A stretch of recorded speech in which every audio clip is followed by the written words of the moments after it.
Good morning, everyone. Hi. uh, excuse me. Claire is on her way. Usual rigmarole that goes on at the beginning of my streams. It takes about 2, 3 minutes to get through before I get to my content. So first of all, I'm on partial shadow ban. Uh, Sometimes you can find my videos, sometimes you can't. So what I did is I created a blog where you can find all my videos. Excuse me. It's vincentbrunoshadowban.blogspot.com. It's at the bottom of the screen and it is in the description link.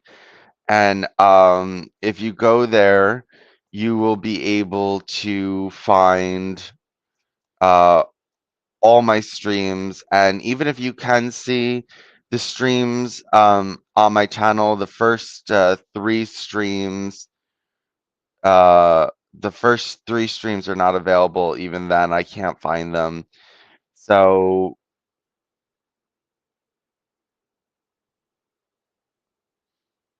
oh, interesting. A 10-hour stream by Claire on Rabbi Harry Waton.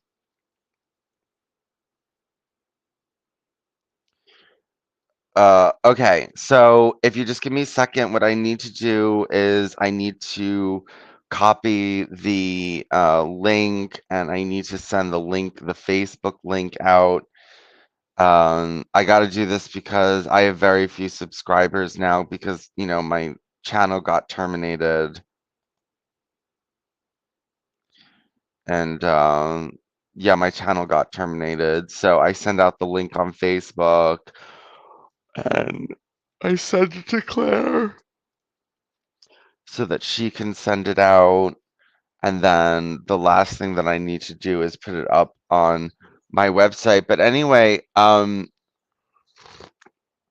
we have been reading A Program for Jews by Harry Waton, Rabbi Harry Waton, even though he's not a real rabbi, which um, is obvious because certain things that he says seem to just be really off. And yeah, it seems to be really off and not really in mainstream Judaism. His ideas are very um,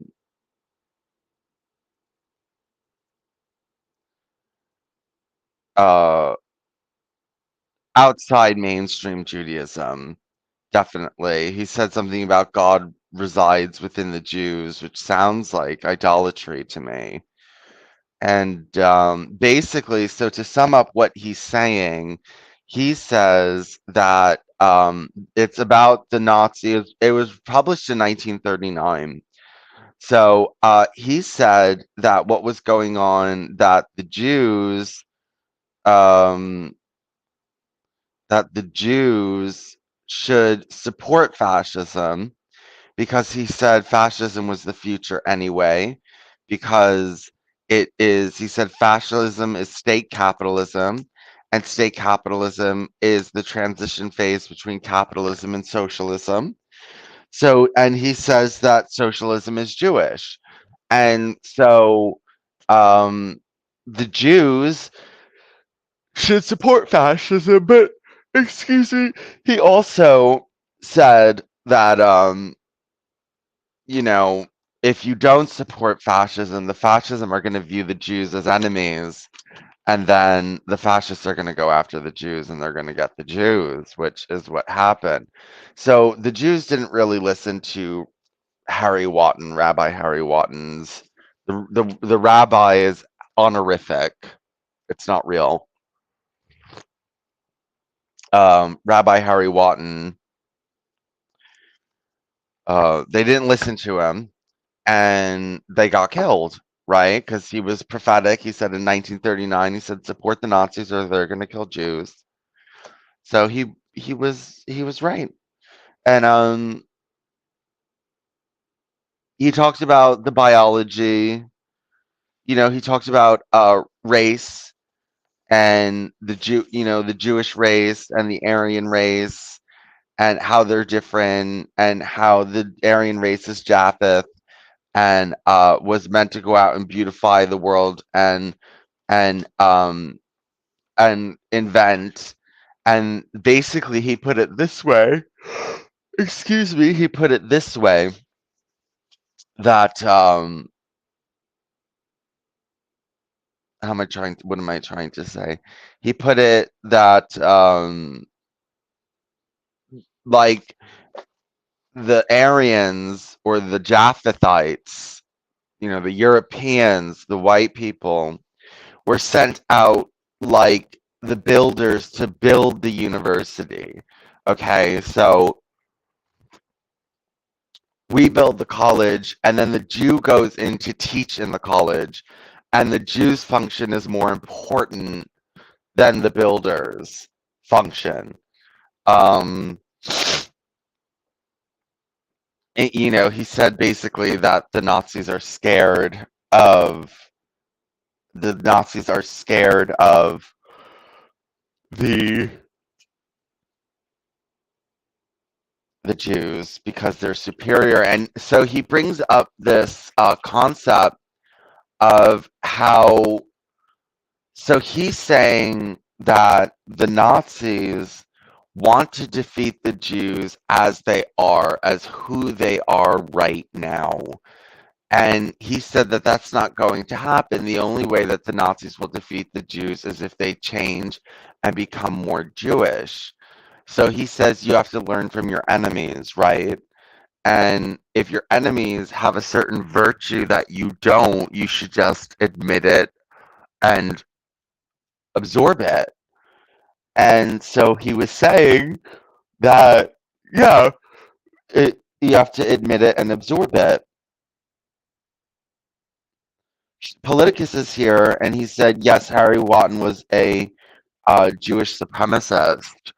Yes, he was a Jewish supremacist. And he also makes it very clear that the Jews are wrapped up with communism, though he says communism is also a form of state fascism, and I think it is still in its transition phase into socialism.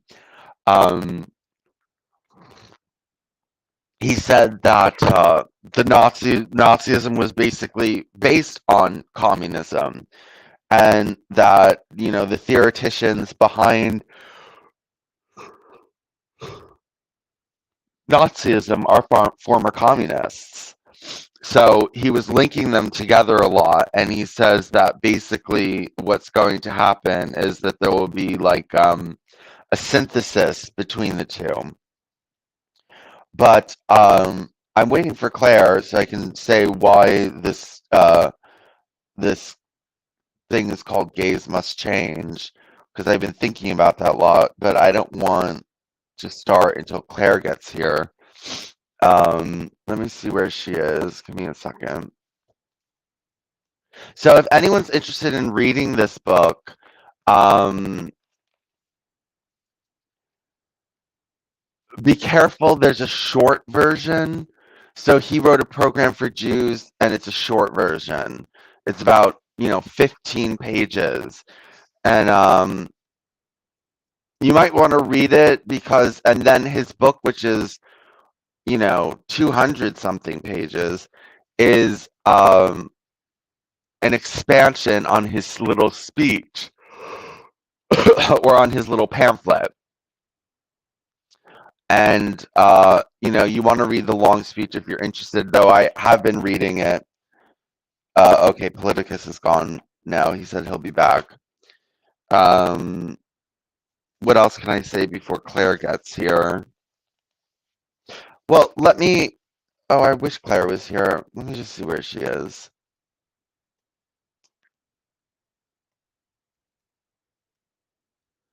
Let's see where she is.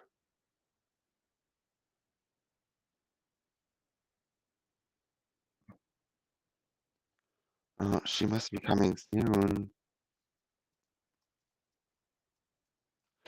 Um, Actually, let me get you, because, okay,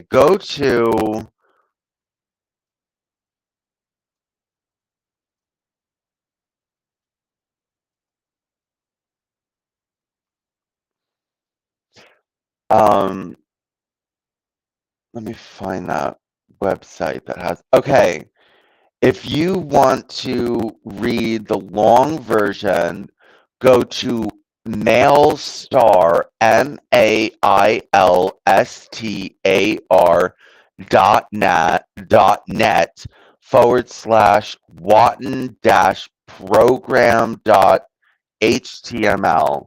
So let me say that again. It's Mailstar, spelled MAILSTAR .net WATON program HTML, and then you will find the. Okay, my audio is cracking. Hold on. Is it better now? Is my audio better now?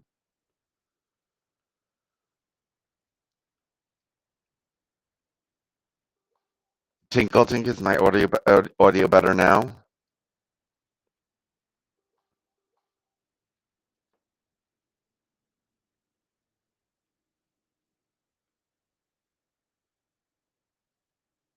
No, still the same. Hold on, let me try something.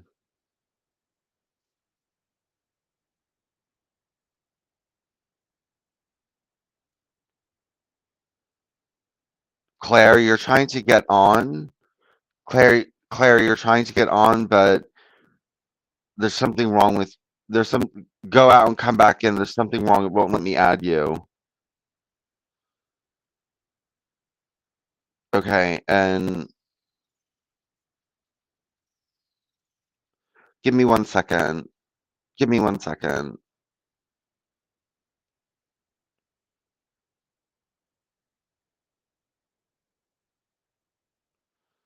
Let me see if I can. Hold on.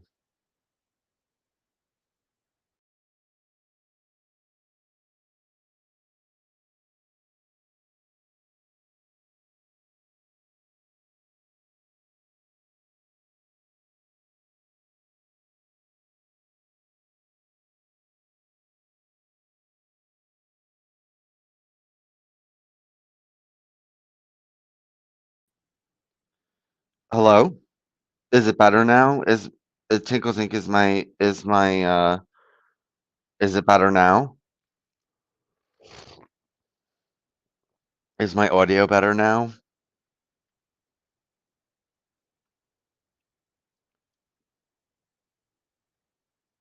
Let me know if my audio is better now and how bad the cracking was.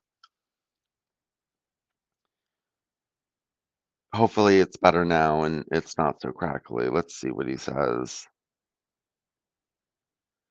Um, okay, audio is perfect now. Tinkle Tink, the crackling, was it like so bad that it was horrible and like you couldn't hear anything? Because I don't know how long that crackling was going on and I've been going for 13 minutes. Okay. Claire, are you coming on? Well, at least you're listening, so I'm going to say what I wanted to say. So he was talking about, well, we already talked about the Nazis having to change who they are in order to defeat the Jews, that they are not capable of defeating the Jews in their current form. Okay, the crackling was pretty bad, too bad. Hopefully it wasn't going like that the whole time. Politicus was in here and he didn't say that there was any crackling. So hopefully it won't be so bad. But anyway, I titled this, Gays Must Change because um if gays want to win, they have to change. Okay, they can't win as they are. They can't become lords of the earth as they are. It won't work. They have to fundamentally change. Um I've actually taken. Okay, your audio was. You were audible, but bad audio is annoying. Yeah, I was audible. Um, okay. So, in my own personal journey, what have I learned from the Noahide laws and what have I now taken away from them? And what has changed me and I think has made it more capable of actually defeating the Jews is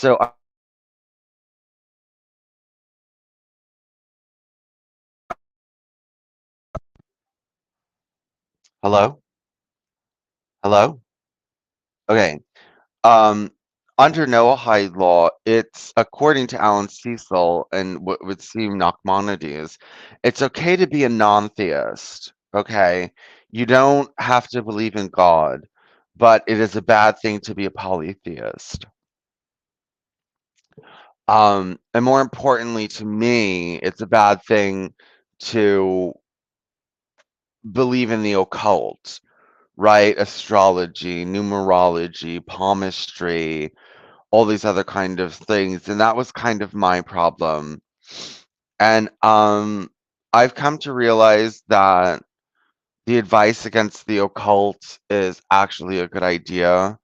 I think it's a whole bunch of nonsense, and I think I was led by mysticism and by signs and by omens and by superstitions a lot, and I think I listened to a lot of I just based a lot of my life on occult teachings, and it really didn't help me. I've come to realize that um, after years and years and years of following signs, that it got me nowhere. And I think it has a weakening effect. So it's okay to be a non-theist, but it's just not okay to be an occultist. And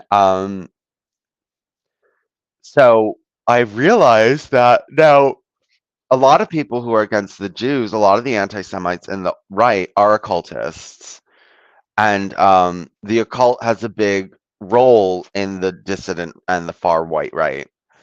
So um, I think that that's holding them back from actually being able to do something about the Jews, right? Maybe it's weakening them, like it weakened me. So anyway, I'm not going to talk too much about gays, or maybe I will in between. When Claire gets here, I don't know where she is. Claire's having bandwidth issues, so she can listen. But with the gay thing, yeah, gays definitely need to change. They need to change their culture. Okay, our culture is really, really bad. Our culture is like really, really, really weak. And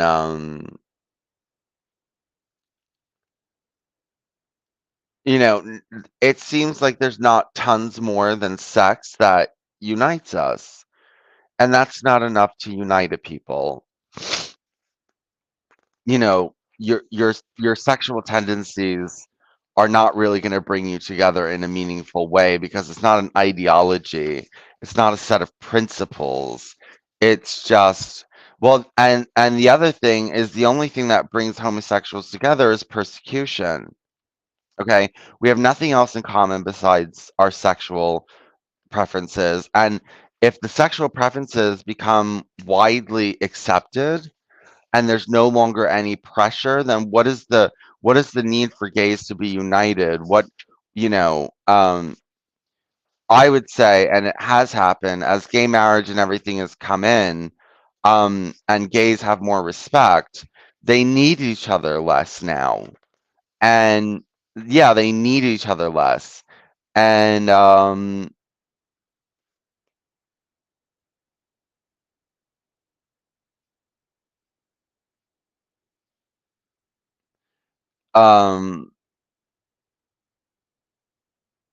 and they're more likely, I think gay people are more likely to not stick with each other and are more likely now to stick with heterosexuals who share their ideas and personalities. It's kind of like given us an opportunity to to find community outside our sexuality because our sexuality is no longer a huge uh focus.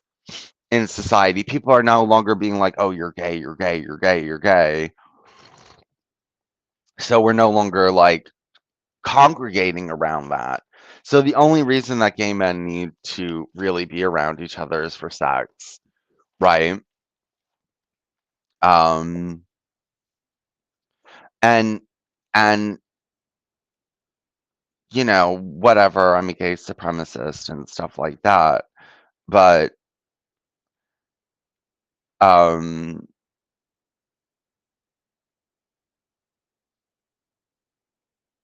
what was I trying to say? Well, okay, so they need to be organized around an ideology, and one of that, I guess, would be, I guess, gay supremacism.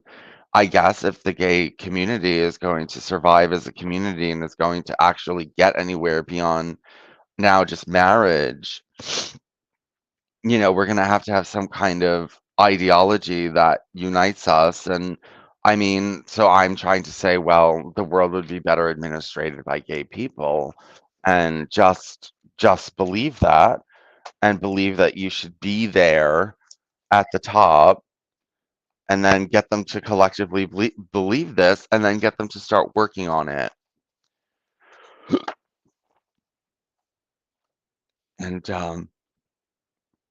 excuse me. Well, anyway, I'm gonna see what other things that I can talk about gay people that I just entitled the stream that. But anyway, let's start reading Rabbi Harry Waton. So we're on what about culture? Good-natured enthusiasts, Teutomaniacs from blood and freethinkers from reflection search our history. Okay, Marx said this. Good-natured enthusiasts, Teutomaniacs from blood and freethinkers from reflection search our history of freedom in the beyond of our history in the Teutonic primeval forest. But wherewith does our history of freedom differ from the history of freedom of Boers when it's sought only in the forest? Moreover, it is known that as we shout into the forest, so it resounds out of the forest. Therefore, peace to the Teutonic forest. I don't know exactly what he's saying there. Okay, point 52. Spengler, Dickel, Rosenberg, and Hitler tell us that the Aryans are superior to the Jews because only the Aryans brought out culture and only they are capable of culture. The Jews did not bring out any culture and they are not capable of culture. And since, according to these prophets, only culture entitles one to live on this earth, it follows that only the Aryans were entitled to live on the earth. And since the Jews are not capable of culture, they have no right to live on this earth and therefore must be destroyed. Philip II regretted that God did not consult him when he created the world, for he would then give God good advice on how to create the world. For instance, he would have advised God not to create the Protestants, the heretics, and the Jews. History repeats itself. The Spenglers and Dickels and Rosenbergs and Hitlers would advise God not to create the Jews, but as if to anticipate the good advice of these prophets, God chose the Jews as his people. What can be done about this? These Aryan prophets tell us that all culture began with the Aryans, was continued and preserved by Aryans and will exist only so long as the Aryans exist. All this is pure assertion without any historic proof or justification. Indeed, these Aryan prophets cannot adduce any proof to sustain their bare assertions. How far back can the Aryans trace their history? Can they trace their history back 5,000 years ago? What does the Nazis know? What do the Nazis know about their German ancestors of 5,000 years ago? Absolutely nothing. If it was necessary to disprove these childish assertions from the vast mass of evidence that accumulates daily, it would be shown that long before there were any trace of any Aryan race, there were mighty cultures created by races that were in no way related to the Aryan race. Still more, it could be shown that the Aryan borrowed from the non-Aryan races, and what they borrowed, the Aryans only corrupted and distorted. But for the purpose of this program, it is not necessary to go into this subject. I will therefore leave this assertion of the Aryan prophets unchallenged. All that I demand is that this that the specifications be made concrete, for this assertion is only an abstract, a mere generalization. Let us therefore examine this culture closely and concretely. What is culture? Hitler tells us culture is art, science, and technique. Notice carefully, this culture does not include religion, morality, and philosophy. Right here, we already see the limitations of Aryan culture, and we will see later that this is very significant. Very well, we begin with art, science, and technique. Now, technique is implied in art and science, for there can be no art or science without technique. Even religious morality and philosophy imply a technique of their own. Therefore, I will speak only of art and science.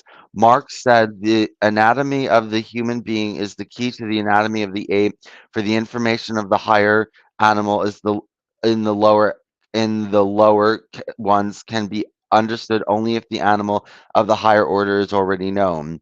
This means that instead of speculating about the ancient Aryans and the ancient Semites, we will consider the Germans who regard themselves as the highest Aryans and the Jews who regard themselves to be the highest Semites. Knowing the difference between the Germans and the Jews, we shall readily infer what must have been the difference between the ancient Aryans and the ancient Semites. The culture of a race roots deep in the blood of the Semites of the race. And from this, we will also learn the difference between the blood of the Aryans and the blood of the Semites. I will begin with the arts. The arts constitute a hierarchy. They begin with architecture, sculpture, painting, music, and end with literature. The arts rise higher and higher in proportion as they emancipate themselves from the matter and attain to thought and spirit. Architecture is the lowest art, for here matter dominates and overwhelms thought and spirit. The thought and spirit are wholly implicit in architecture. Higher than architecture is sculpture. Here matter is subdued and reduced, and thought and spirit begin to manifest themselves. Higher than thought and spirit are here dominant and manifest. Higher than painting is music. Here matter is in matter Here matter is entirely overcome, and thought and spirit are here free and independent, yet the thoughts and spirit in music speak an implicit language. The soul speaks through sounds, but not through ideas. Higher than music is literature. Here, thought and spirit are free and wholly explicit. Literature speaks the language of ideas, and ideas are universal. Literature, therefore, speaks a universal language. For this reason, literature is the highest art. Literature transcends space and time. A literary work can be translated into all languages and it can endure forever. This is not the case with the other arts. Hence, literature is the highest and most universal art. And now I ask the question, what is the greatest literary work known to mankind? The answer is this is the Bible, and let the Aryans themselves judge. For nearly 2,000 years, countless millions of Aryans recognized the Bible as the greatest literary work in existence. If one scale were put if one scale were put the works of Homer, Aeschylus, Virgil, Dante, Shakespeare, Goethe, and all other great works of the great poets and writers, and on the other scale were put the Bible, and the Aryans had to choose between them, the one or the other, it is absolutely certain that the Aryans would choose the Bible. The Bible is the oldest and most universal literary work in existence. It is still the bestseller. It is still held by Aryans in the highest esteem. For every German that knows the works of Goethe, there are tens of thousands of Germans that know the Bible. For every Englishman that knows the works of Shakespeare, there are tens of thousands of Englishmen that know the Bible. And so it is true of all Aryan nations. The Bible then is the highest, the greatest, and the most universal literary work. And who created the Bible? The Jews created it. Will the Germans ever create a work like the Bible? Not in an eternity. Thus, we see the Jews are the greatest and highest artists in the world. Was this a singular instance? By no means. The Jews are the best speakers and the best writers in the world. No people on earth learn to speak and to write foreign languages as readily as the Jews do. This is not only attested universally, but it is also attested by Hitler and the Nazis. Hitler complains bitterly that the Jews, socialists, and communists are the best speakers and the writers in Germany. Dickels tells us the following: we Germans write our law in our blood, then comes the Jewish lawyer and gives our laws a Jewish interpretation, and what German lawyer can hold his own against a Jewish lawyer, and thus we in Germany are ruled by Jewish laws. Professors Stombart, the spokesman of the Nazi philosophy, tells us the following: "We can neither write well nor speak well. For that reason, we do not place a high value on fine writing and good speaking. They appear to us as something trivial and superficial." Thus speaking, the Nazi professor, think of it. The Germans do not speak and do not write well their own language. The Germans do not place a high value on good speaking and good writing. In other words, on the highest art of the Germans do not place any high value on any high value. This art appears to them to be trivial and superficial. Claire's here. Hello. Hi, Claire. Hi. Okay. What shall be said about a nation that places little value on speaking and writing? Speaking and writing are the highest art. They are the highest gift given by God to man, and yet in this art the Germans are deficient. The Germans place little value on good speaking and good writing for their very good reason that they cannot speak and write well. It is sour grapes. Indeed, the ignorant Hod Carrier attaches little importance to Einstein's relativity, and for the very good reason that he is not able to understand it. And so we have the admission of the Nazis themselves that the Jews are higher and greater artists than the Germans are, and the Germans are the highest Aryans, and mark it well, the higher and greater artists than the Germans are, and the Germans are the highest Aryans, sorry, and mark it well, the Bible was written by the Jews, and at a time when there were not a German in existence who even knew the alphabet.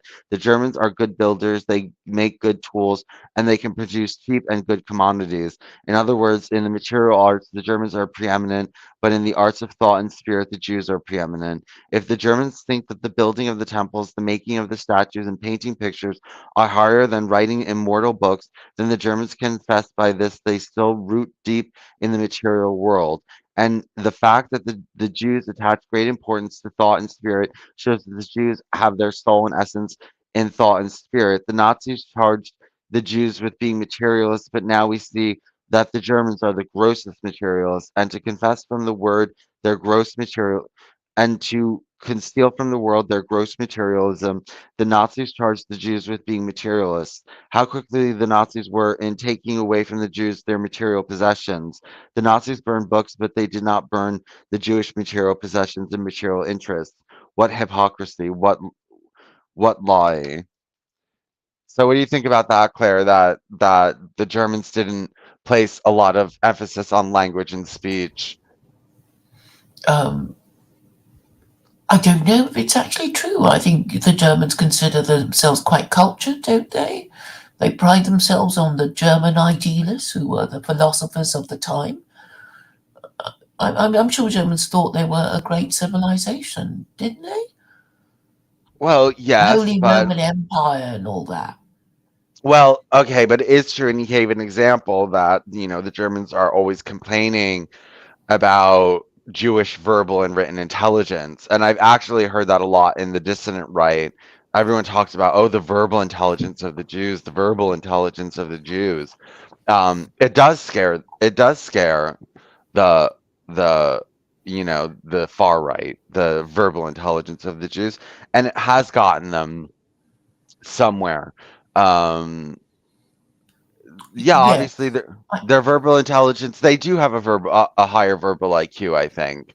And I think, and the reason for that is their religion. I mean, forget yes, the, the, their genes and whatever. It's just that if you have a rule system that you must negotiate, or that you are told you must negotiate from a young age, you are, more equipped to be a lawyer than, somebody from a background or a family who doesn't, have that.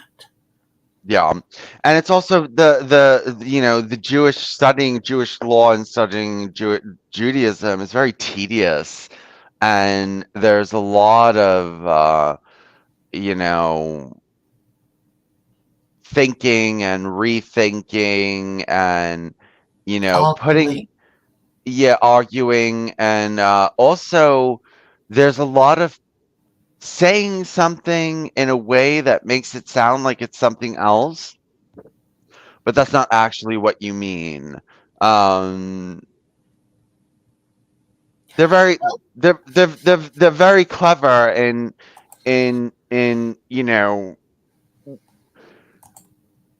they're very clever, especially just you can see how they kind of hide information. They're very good at hiding information, and they're very good at using language like a subterfuge. You know what I mean?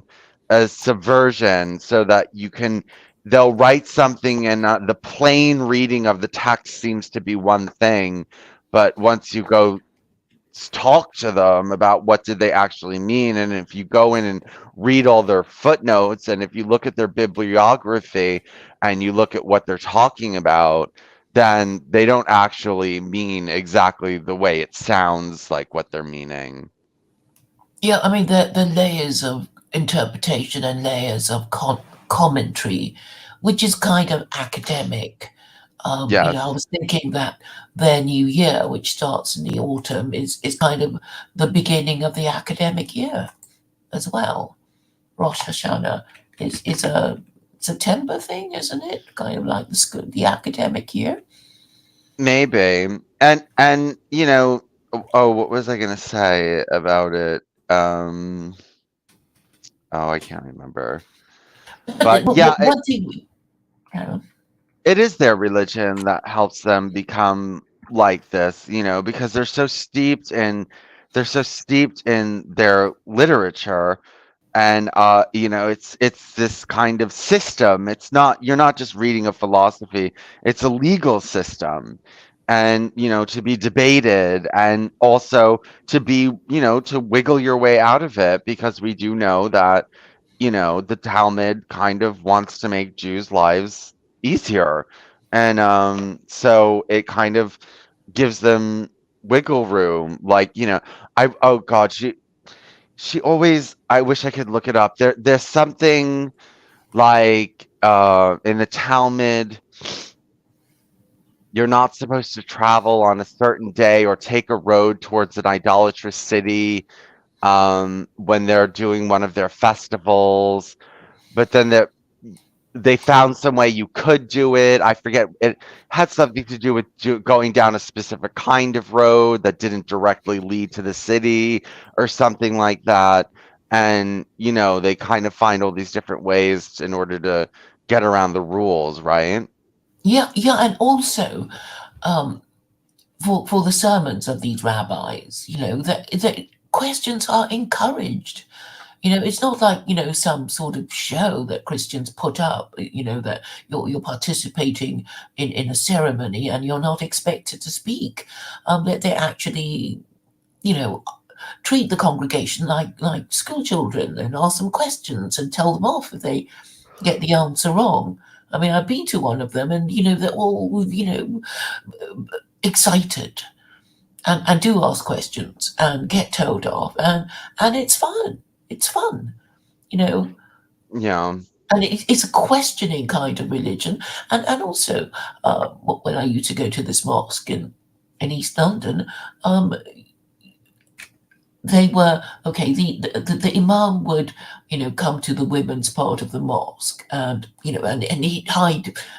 Well, there would be a screen between him and the women, and it was great in that the eager women who had all sorts of silly questions to ask him would go to the front, and the ones who the other ones who weren't interested would just put on their makeup and play with their phones or something, and or just talk to each other and get told off. But there is this kind of questioning. Questioning is encouraged and allowed, and it's like Christianity. You just shut up and pretend you believe that Jesus is God, and you make the proper responses at the appropriate time during the service, and it's like you take part in this show that whose roles were assigned to you, and you don't ask any questions. And that is basically the Christian form of worship, which, I mean, if you want to give credit where it's due, it's a good show. People like the music. Catholic masses can be, very fine performances with great music and a surrounding of fine architecture. And, that might be something that people get off on. Mhm. But the point is that, you know, it's just, you know, all this art and music that Christianity is known for was sponsored by the monarch because they had to bring the punters in, otherwise they wouldn't come. Why would they give up their Sunday to come to church? You know, unless it was, you know, not made, you know, if there wasn't some sort of a show put on for them. Yeah, and I that's mean, kind of I don't know horrible. how you do it in your. That's kind of horrible. And I agree with Rabbi Harry Waton that, I was saying that he told the Nazis, he said, "You're not going to defeat us as you are. You're not going to defeat us as you are. If you don't change, if you don't actually take on our virtues and see our where we're superior to you and adopt it, then you'll never get rid of us." And I think, it's a problem. Yeah, Gentiles, you know, they want to show, like, what's his name? When Stephen J. James comes on here, it's like, oh, you're psychoanalyzing again, how Jewish, and you're so, he doesn't use the word Yeah, where did intellectual. you convert? And all Yeah, that. It's like, yeah, oh yeah, it's his identity to be stupid. He actually yes. admitted that. You know, it's like I don't want to question too much, you know, in case I get an answer I don't like and it might frighten me and make me question my loyalties. And that wouldn't do because it would put me, you know, outside the group I want to be in, which is, you know, the white people who don't like Jews and don't like Muslims. Yeah, right, and it is their culture to be stupid, and, He doesn't it want to become one of us because, well, we're just such a little group and well, we'll never get he doesn't anywhere. wanna That's change. how he reasons. He wants to defeat the Jews as he is. He doesn't wanna change. He wants to say the same and still win. And I'm sorry, but Rabbi Harry Waton is right. That's not going to happen. And I told you that I personally listened to them, and I've listened to this. Okay, I don't have to be a monotheist, but I shouldn't be an occultist either. You know what I mean? And because the Jews are very much against the occult. And the occult really didn't help me. And I can see now how it clouded my thinking and made me do things that weren't very intelligent and these different kinds of things. The only thing that the occult helped me with is that it made me very visceral against the Noahide laws because, I was like, I'm an occultist, I'm an idolator. And so, I was very angry. And so it played its role in bringing me against the Jews. But at the same time, I don't mind taking advice about avoiding it either.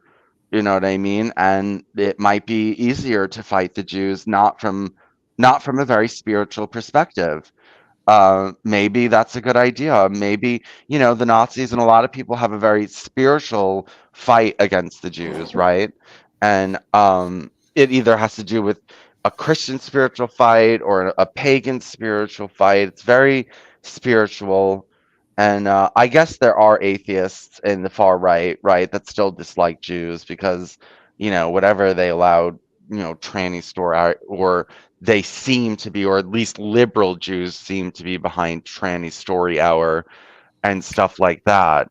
But yeah, there's definitely a spiritual dimension to the fight against the Jews. And maybe if we just became a little bit more rational and Yeah, and because, you know, it's like, surely after all these centuries of complaint, okay, okay, years, decades of complaining about Jews and Muslims, it's like, what have they got, these Jews and Muslims, that you haven't got? And it's religion, and then when you point that out, they run out of the room. And basically, you know, you're right that if they can't win if they continue being stupid, and Christianity is a stupid religion, and it worked when they were all frightened into pretending that they believed that Jesus is God, and even when they stopped believing in it, it still worked when the government supported marriage and family values. And since the government hasn't been supporting marriage and family values for half a century, you know, we are where we are. and you have to acknowledge your mistakes, and they're not going to acknowledge their mistakes. They prefer to blame Jews and Muslims because the alternative to that is to, well, uh, obey the rules, Well, he which did. they can't face. Harry Waton got into that about sex, and he said one of the reasons that the Jews are so advanced is because of their sexual morality, and he did get into that, and I found that to be interesting. Obviously, okay, I don't want to change in that way. I'll admit that. I'm not interested in giving up my sex, but hopefully that's not the magic bullet. Hopefully, that's not what needs to get done to defeat the Jews, because I'll be really fucked. But Well, you don't have to. I mean, it's like if you really, really want to, turn over a new leaf, you would have to, find a wife and have children with her, because that is the kind of thing that, all good Jews and Muslims are expected to do, or indeed even white nationalists. It's like, well, the least you can do as somebody who claims to care about the continuing existence of your group is to, find a member of the opposite sex, marry him or her, and have offspring, and, bring them up properly so they will be a credit to their parents and their great race and their group or whatever. And yeah, I mean that's kind of scary to even heterosexuals. So just leave it at that. But just think. Well, I mean that's a theory, and even if you can't do it yourself, you can still say, well, that's how everybody used to do it. That's mhm. why all these different races and nations around the world who've never met each other have you know on their own arrived at the practice of marriage because they know it to be eugenic. Because if they're all gay, I mean, they just wouldn't be around, for us to even discover them. But yeah, they can continue in Hey, existence wake up, wake up. uh, Um, you know, as matriarchies, but if as matriarchies, they will be exploited by patriarchies. I mean, the Native American were basically matrilineal, because the Native American basically couldn't control their women, or let their women, just choose, whichever male they wanted. So they never got it together to build a civilization. And when I talk about civilization, I mean, organizations of humans that could sustain a city. Which was, the beginning of, city states in Europe. I mean that's the base, basically the building blocks of a civilization. yes, I mean, well, yes, maybe. I mean, yeah, maybe, and I don't know. Maybe there is a connection between matriarchy and open sexual values and things like that, and I don't know. I don't know. I hope not. Well, no, because there were there were the Etruscans were very sexually liberal, and they were a patriarchal society and stuff like that. Well, But and then the Romans took them over because before the Romans, they were the Etruscans. Maybe the Etruscans were all right, and then they became sexually liberated, and then the Romans thought, well, if we're not sexually liberated, we can take them over. And this seems to be how it's always been after every empire succeeds each other. This is the trap they always fall into when they become a victim of their own success. When they're top of the tree, they think they can break a few rules and ignore the problem and lie about it. And then, when it gets to be a real problem, they're too scared of each other to correct themselves. yeah. Okay, let's read point 54. So if anyone reads this, it comes in points conveniently. Is literature the highest art? By no means. There is still higher art, and that is the art of creating great men and noble women. It stands to reason that the creation of the artist is a higher art than the creation of art. Once Shakespeare is created, and his immortal work will forever, as a matter of wait.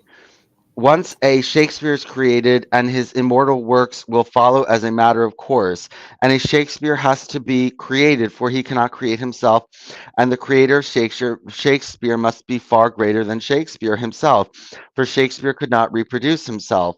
A great man or a noble woman is the creation of a race or a people.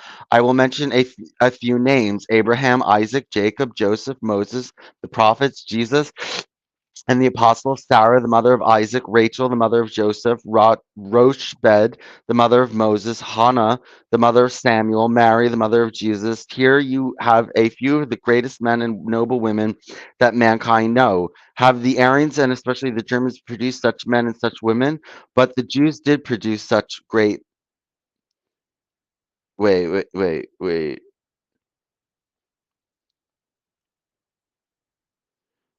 Have the Aryans and especially the Germans produced such men and such women?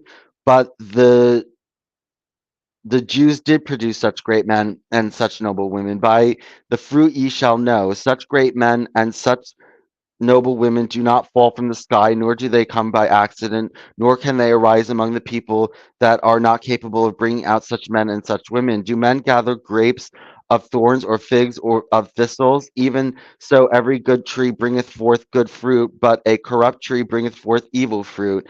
A good tree cannot bring forth evil fruit, neither can a corrupt tree bring forth good fruit. Wherever by their fruits ye shall know. Do the Nazis know who said this? Can the Nazis deny the truth of this statement? Hic Rhodus, hic salata. If the Germans, the highest Aryans, can show what they can do, let them produce a Moses or a Jesus. I give them 1,000 years, 1,000 years allotted to the Germans by Hitler, within which time to produce a Moses or a Jesus, and the Germans are sorely in need of a Moses or a Jesus. Hitler is now deified by the Nazis, but let them wait a while. A lamp near at hand gives enough light to read a book, while the mighty star in heaven does not give light enough to show the road. But let the lamp be placed among the stars, and not by the infinite telescope will the lamp be discovered. The lamp may exist and function a few years, and then it perishes, but the stars live forever and ever. What will become of Hitler in 10 or 20 years? But Moses and Jesus will live so long as mankind live. By bringing such great men and noble women, the Jews showed themselves to be the greatest and highest artists in the world. Point 55. How we already reached have we already reached the highest art? By no means. There is still higher art, and that is the art of creating a state for preservation of the people. And what about the state? Let us hear what Hitler has said about the state. Hitler came out with a new theory of the state. The state was always regarded as a material attribution of a nation. The state pertained to the country of the nation, and it was coextensive with the country. The sovereignty of the nation was bound up with the country and was coextensive with the territory of the country. Anyone coming to the country at once became subject to the sovereignty and the laws of the state that country. For instance, anyone coming to the United States at once becomes subject to the sovereignty and the laws of the United States. On the other hand, if an American leaves the United States and goes to live in another country, he is no longer subject to the sovereignty and the laws of the United States, but becomes subject to the state of the country in which he lives. Now, Hitler tells us this is a false theory of the state, that the state is not a material attribute of a nation, but a spiritual attribute of a nation. A state is therefore coextensive with the nation. Hitler tells us that the German state is not limited to Germany, but it coextensive with the German people and extends to the Germans no matter where they live. And Hitler is now trying to realize such German state. Now, this is indeed a higher conception of the state than the universal conception of the state that prevailed until now. It turns a materialist state into a spiritual state. It turns a materialistic society into a human society. There is a great step in progress. Now, whether Hitler will realize this German state or not, this remains to be seen. But what is significant about this new theory of the state is this: Hitler borrowed this idea from Judaism and the Jews, and he tries to adopt this idea. Hitler exclaims, "See, the Jewish state was never a materialistic state bound up with territory." That's not true, but was bound up with the Jewish people. The Jews never recognized a materialistic territorial state. That's not true. For the reason the Jewish state always was coextensive with the Jewish people. And now that the Jews are spread over the whole earth, the Jewish state extends all over the earth. This is the reason why the Jewish state is international and so powerful. To destroy the Jewish state will require the combined power of almighty Aryan nations. It is not strange. The Jews have this spiritual state for 4,000 years, and now the Nazis have to go to the hated Jews and borrow from them their ideas of spiritual state. Since the Jews always had such a state, it is doubtful whether the Germans, the highest Aryans, will bring out such state who are the highest and greatest artists. When the Nazis will bring out a spiritual state like the Jewish state, then we will compare notes with the Nazis until the Nazis must not cackle about the superior. When the Nazis will bring out a spiritual state like the Jewish state, then we will compare notes with the Nazis. Until then, the Nazis must not cackle about their superior culture. Um, okay, I do understand that Judaism is a tribe, and it is a tribe on a spiritual level, but he's talking about a state, and in the Bible, Israel does have boundaries and borders. Yeah, well, he would know that. You know, the borders of Israel is defined in Numbers and Exodus, I think. Yeah, I mean, Israel is a state. It has a landmass that it's supposed to live in, and and that's it. And I do understand that at the same time, Judaism is a tribe, and in a way, it is international. In a way, um, it's more of a tribe. Look, Jehovah's Witnesses are a tribe. They're not a state. Okay, they're Jehovah's Witnesses are an international state, if you want to say. They actually don't have a physical state. They're more like a spiritual state. But Israel is like that, or the Jews are like that, but there's also a landmass and a bound landmass and a real state and a real capital that goes along with that. So he's forgetting to mention that, he does need a brush up on his he's obviously not very learned in Judaism. He obviously has a very cursory understanding of Judaism. Hmm.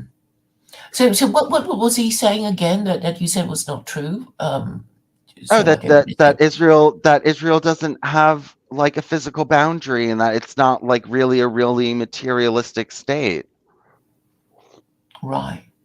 which is not I true. see. Which Yeah, is I mean, not I think true. even people who don't know that much about Judaism would know that, you know, once upon a time there was a landmass called Israel, and, you know, and it had several kings that they You can know, remember. the thing is, this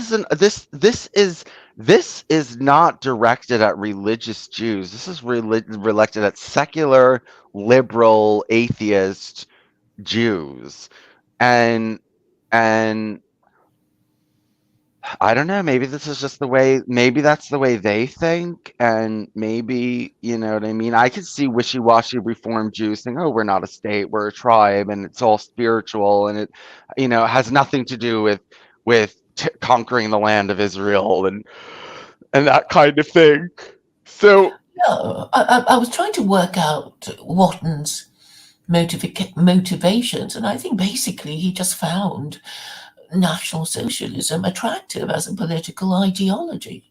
You know, it is possible for, you know, non-whites and, you know, non-Nazis to think, wow, it's really quite cool. I like the uniform. I like the imagery. I like the marching. I like, you know, well, he says that it's the transition phase between capitalism and socialism, right?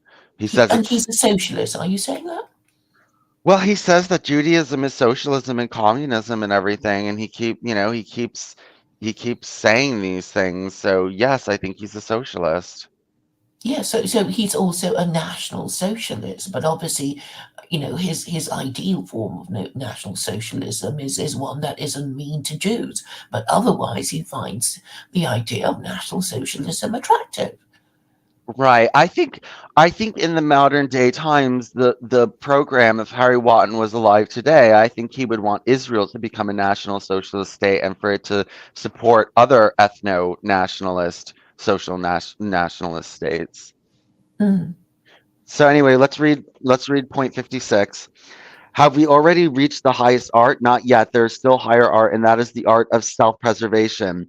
Spinoza tells us that self preservation is the eternal and infinite law of the infinite existence. It is the first commandment of reason. It is the highest virtue. All of the virtues flow from the virtue of self preservation. A being or an individual that lost the virtue of self preservation lost all virtue. And it stands to reason that self preservation is the highest virtue and therefore is the highest art. Man is not a means to an aim, but man is an aim, is himself the aim.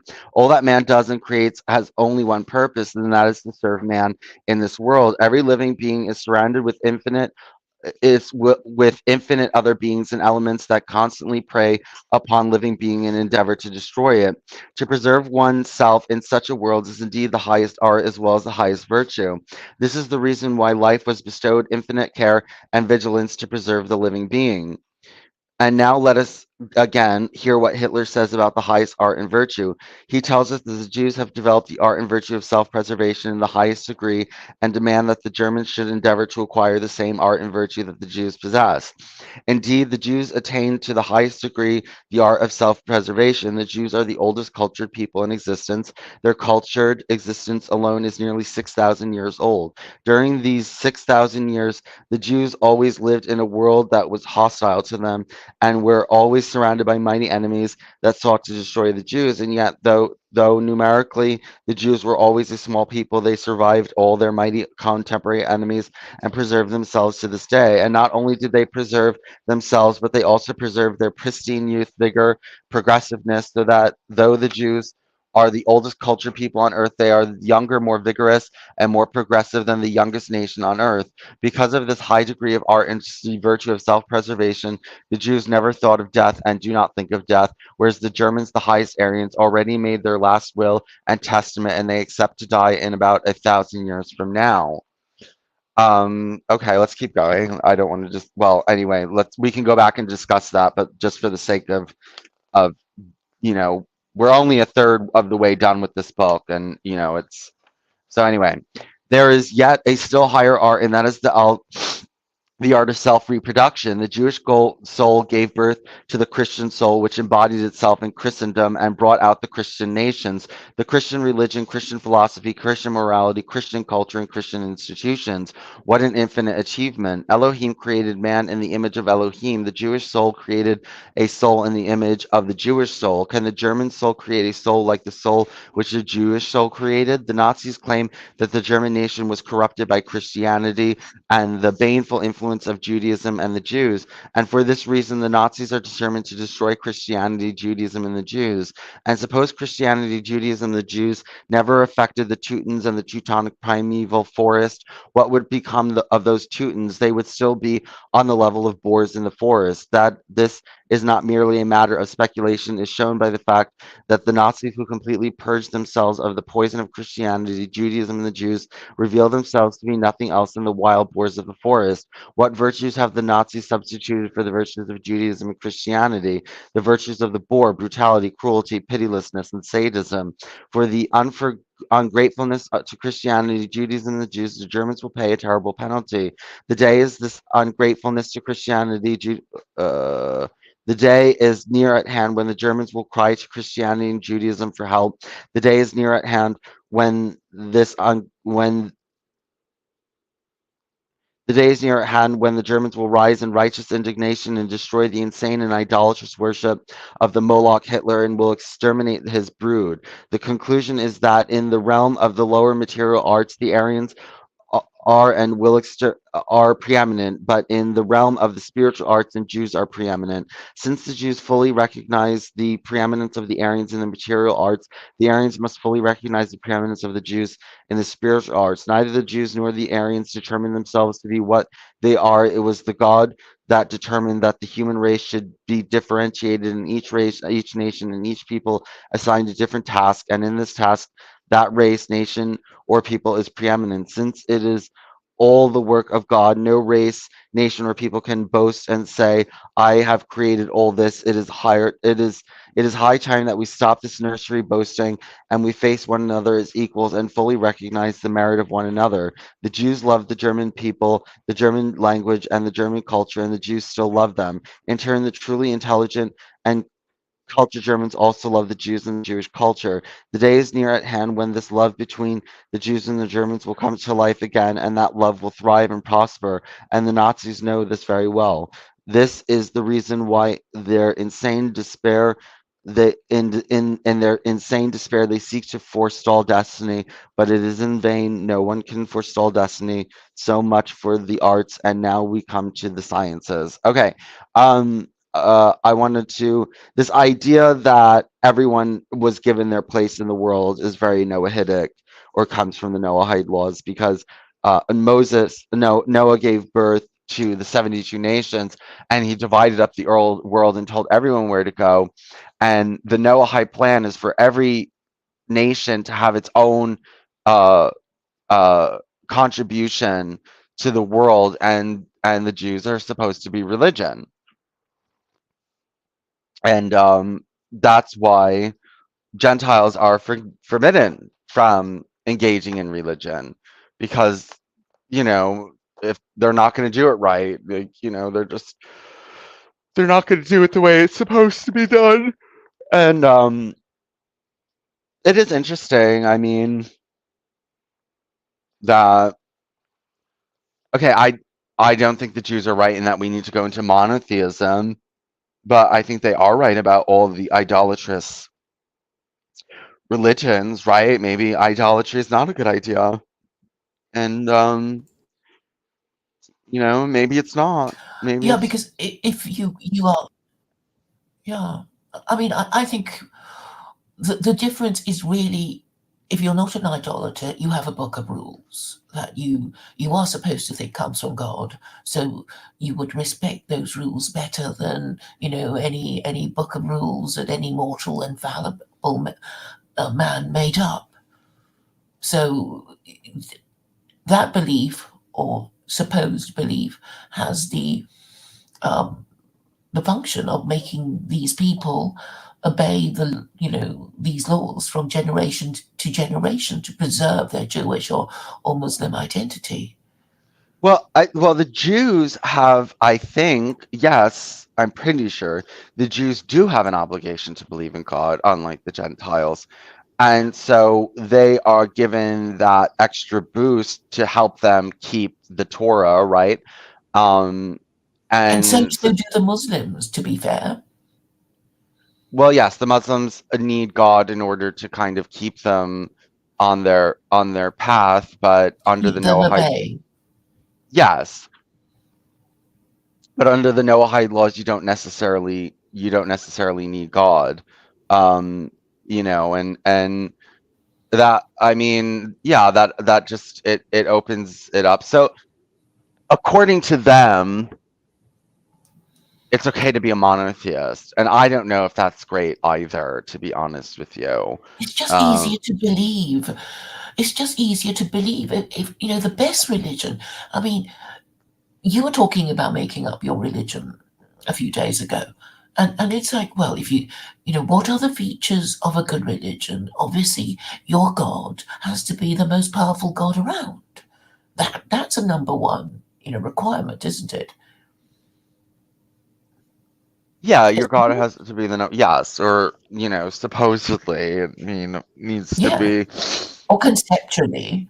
And then its narrative has to be believable. It can't be something like the Trinity that is so full of holes that it's got zero content anymore. And Right. obviously people don't like being cross-examined on nonsense that they can't defend. That's why all these Christians run away, and that's why they get violent and kill you for questioning their Trinity Yeah, until or they stop.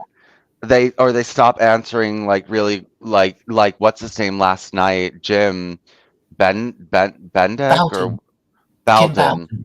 Bowden. He didn't really want to answer the question about Christianity having no laws. He kept, he didn't want to answer it, and he eventually kind of did, and kind of like, but he was getting, really flustered over that, and was finding it hard to deal with that concept that, he's lawless, that he has no laws. Yeah, and it's like if you're a lawyer and you were given this brief, like, well, give us some laws for our theocracy, and you're given the New Testament. I mean, that's the worst job ever, because how are you going to even derive any laws from that? Well, the Quran is so easy. You just find something that is a commandment of Allah, and then you try to, make it the law, and also the Torah, which is actually a bit harder. But at least it's in Deuteronomy and Leviticus. But I mean, for Christianity, it's like where, how are you going to make anything of the law? Jay, And you go carry ahead. on.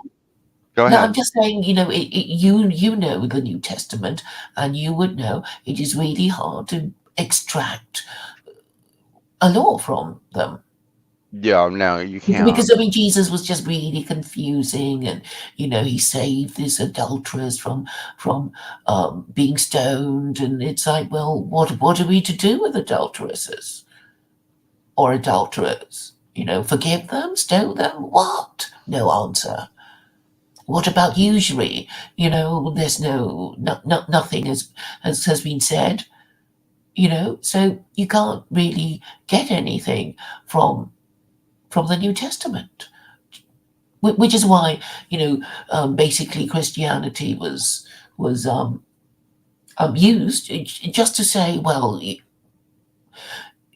Christianity, or really the Pope supports the divine right of our king to rule, and then eventually, in the wars of the Reformation, that was taken out with the trash. And it's like it's time for Westerners to acknowledge that Christianity has completely failed, and actually the age of monarchy has come and gone. So it's not like you're saying, oh, our poor kings. I mean, there are only a few kings left in Europe anyway. There's a king in Spain, there's a king in Britain, there's a king in, I don't know, Sweden, and the Netherlands, and Denmark, but they're just tin pot monarchies anyway. So, don't worry about them. I mean, the important thing is really America. It's like you haven't got an official religion, and this means that your legislature is just going to make up shit laws and impose it on you, and you can't even say, well, our holy book doesn't say that because you haven't got a holy book. hmm Okay, let me read 58 because I'm going to be eating in a few seconds. We saw that in the material arts the Aryans are preeminent, and in the spiritual arts the Jews are preeminent. We shall presently see this is equally true in the sciences. Spengler, Dickel, Rosenberg, Hitler, and other Nazis and anti-Semites tell us that only the Aryans are scientists, and only they brought out the sciences. On the other hand, these self-constituted judges tell us that the Jews are not scientists, and they never produced any scientists. As in the case of the arts, so in the case of the sciences, I will not challenge the statement of these self-constituted judges. All that I ask is that this statement be made specific. The statement that only Aryans are scientists and brought out the sciences, while the Jews are not scientists and never brought out the sciences, this statement is only an abstraction. Let us therefore consider the sciences in concreto. As the arts, so the sciences constitute a hierarchy. Professor Wilhelm Wundt, a German and an Aryan, and in his philosophy refers to Comte there and Spencer, also Aryan thinkers, for the classification of species, and in the main, Wundt agrees with their classification. This is the classification: mathematics, mechanics, physics, chemistry, astronomy, geography, biology, psychology, and sociology. This means that mathematics is the lowest science and sociology is the highest science. This classification rests upon the recognition of the fact that a science rises higher the more factors are involved in it.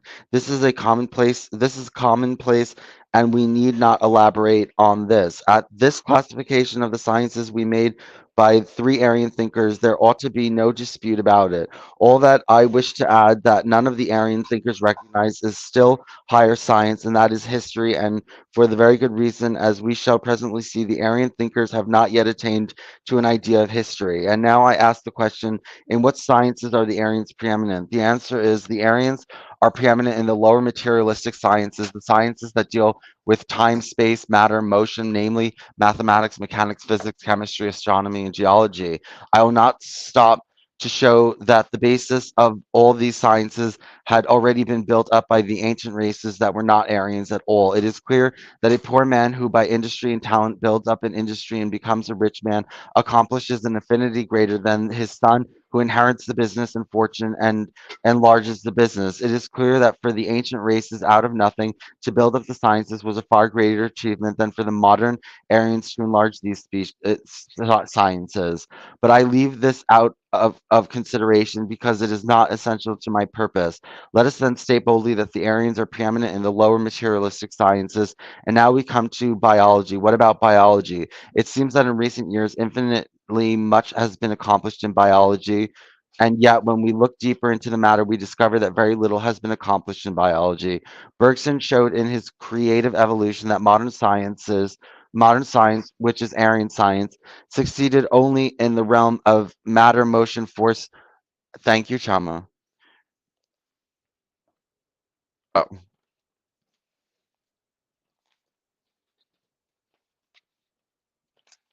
hold on.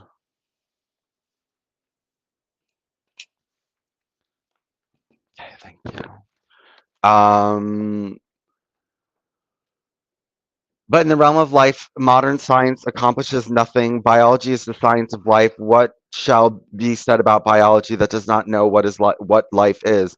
And this is the biology of the Aryans. Study the thousands of books that were written on biology by the Aryans, and in all of them, you will not find a single statement as to what life itself is. For instance, Spencer defines life to be a continuous adjustment of inner relations to outer relations. And is this a definition of life? This only tells us of a function of life, but what is life itself that makes this adjustment? Spencer himself admits that he does not know, and in all cases in which the Aryans come to the ultimate aspect of existence, they draw upon the curtain they draw down the curtain on which it is written. The thing in itself, nihil ulterius, the unknowable, and ask no other question. Now, the basis of Nazi philosophy is the blood theory, and we already saw that the Nazis do not know what blood is, and they know absolutely nothing about life itself. What is life? We already saw that the Bible knew what life is. Life is what the Bible calls nephesh. It is the soul in its implicit state. Life is the absolute in the cause of itself. It is the substance of all realities, and all infinite existences is a living reality. Infinitely superior is the Jewish understanding of life as compared with the naive theories of life the of the Aryans. And yet the Jews knew of this history for more than 4,000 years before there was a Nazi to cackle about blood. The conclusion is the realm of biology, the Jews are the only scientists. Okay, go ahead, Claire, because I'm just going to eat my breakfast quick.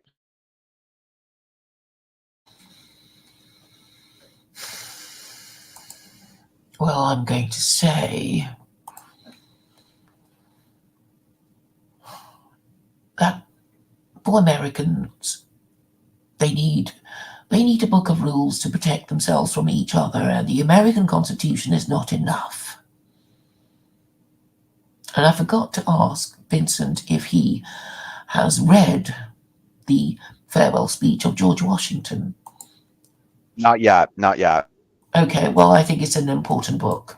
I'm sorry, speech that you should read, and it's quite revealing. Just because it's only after reading it that you realise how much of the advice has been openly flouted for how long. So, um, and I know that even with it being read every February on Washington's birthday in the Senate, it's as if the senator reading it doesn't understand English, and it's also as if anybody listening to it to the senator reading the speech doesn't understand English either. But I suppose probably nobody even listens to it. Nobody even bothers. And when I've tried to speak to Americans about it, they can't read the speech. They can't read it either. They won't, or they think it's too boring, or they think, I don't know. They can't read it. I've had so many pathetic excuses about why they won't read it. That they listened to it on YouTube and they fell asleep, and or the language is too archaic and they couldn't be doing with it. I mean, really, really, really pathetic excuses. And I'm saying, if you want to know why America has gone wrong, you have to read that speech slowly so that you actually understand the meaning of each word and each sentence before you move on to the next. You don't just sort of listen to somebody intone the words while you fall asleep and think you've heard it. Claire, I'm going to put you in charge of the chat and telling me what the chat is saying every once in a while, because I have to have my phone on the hook because it needs to charge. So anyway, let's continue. Next is psychology. Psychology is the science of the soul. It concerns itself about the soul and the mind. Why is the soul, and what is the soul, and what is the mind? Study the works on psychology written since the days of Aristotle to this day and written by Aryans, and you will not find in all of these thousands of works a single idea that can tell you what the soul is and what the mind is. Modern psychologists of Aryan schools, despairing of every learning anything about the mind and the soul, declare there is neither mind nor soul, and yet in spite of this, the Aryans will speak of mind and soul. And this is called psychology. Now, this is not the occasion for me to go into the deep subject of psychology and reveal what the soul is, what the mind is, the distinctive function they perform, and that our soul is eternal. But this I will state: the mind is called the Bible Roush in the Bible Roush, and the soul is called the Bible Nesh in the Bible Neshomo. One who has made a deep study of the Bible, the Kabbalah, the deep works of Jewish thinkers, and of the works of Spinoza knows and understands the mind and the soul. Excuse me. Now, if the Nazis are serious about the mind and the soul, I will be ready to reveal them, the mind and the soul that is them, but of which they are totally ignorant. I will render them this service gratis, for by this I will render to mankind an infinite service. When the Nazis will learn to understand the mind and the soul there that are in them, and which are still in the implicit state, so that the Nazis are not aware of their existence, then the Nazis will slew off so again will slew off their born Nazi skins and become rational and humane human beings, and they will be grateful to me for this.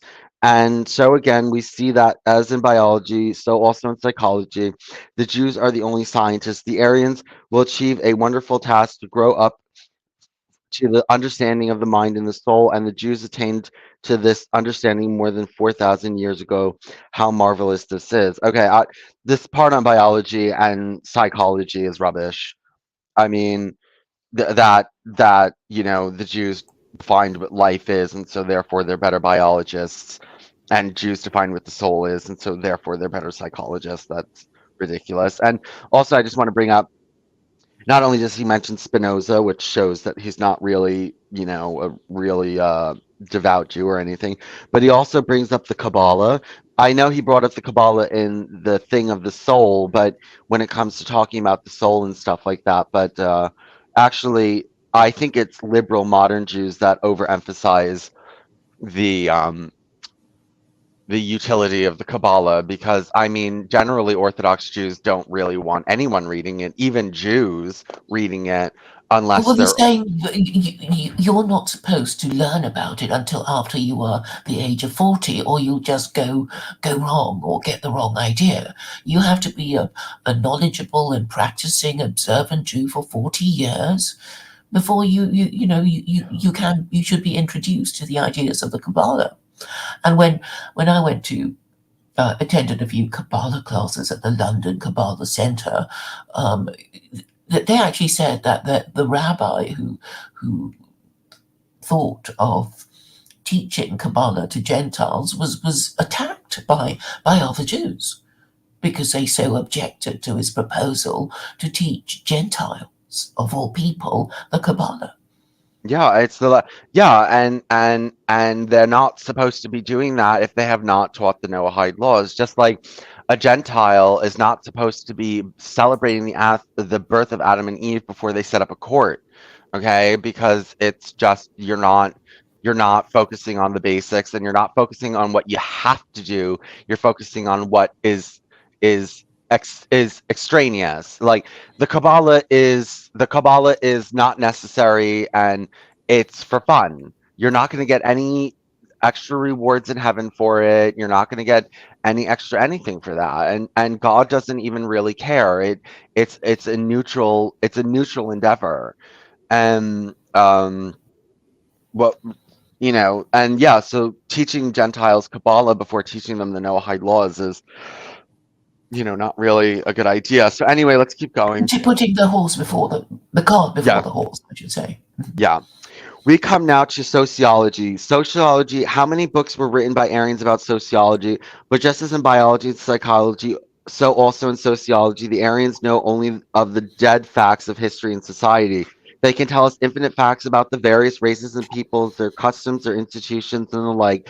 But what is the life and soul of the society? This they do not know. For instance, Spencer wrote many big books on sociology. Spencer saw that mankind are progressive towards the state of ever greater individual freedom until the individual will become wholly free from the constraints of society. Not many years passed since Spencer wrote his many books on sociology, and what do we see? Look at Soviet Russia, Nazi Germany, fascist Italy, and all other countries. What will you find? You will find that just the reverse. The individual became ever more and more constrained by society. What shall be said about a sociology that did not perceive that all social evolution inevitably tends to constrain the individual ever more towards the requirements of social life, and that the time must come when the individual will become completely contained by society? There is one work on sociology and only one work, and that is Marx's Capital. Dickles Dickel tells us that no Aryan will ever be able to understand this work. Whether this is true or not does not concern me. What is certain is this: no Aryan will ever be able to write such a book. Only a Jew could write this work. Marx was the first thinker, and to this day, the only thinker who revealed to mankind the material basis of society and history. Only with the aid of Marx's work can one understand the nature, of course, of evolution and the destiny of the human race. One that does not understand Marx's work will never understand society. And because of this, many of the Aryans all rise in their fury to annihilate Marxism. The Aryans will be destroyed and Marxism will triumph. Again, the eternal infinite truth, the gods are finite and vain. And so we see that in the realm of sociology, the Jews are still the only scientists. Okay, so he is. I mean, I get a little bit. He said capital, the communist. Well, maybe he meant Soviet Russia. Maybe he didn't mean communism. Maybe he meant Soviet Russia is state capitalism, which is the transition between capitalism and socialism. But yeah, he does seem to promote Marx. Okay, Claire, you want to turn off your microphone?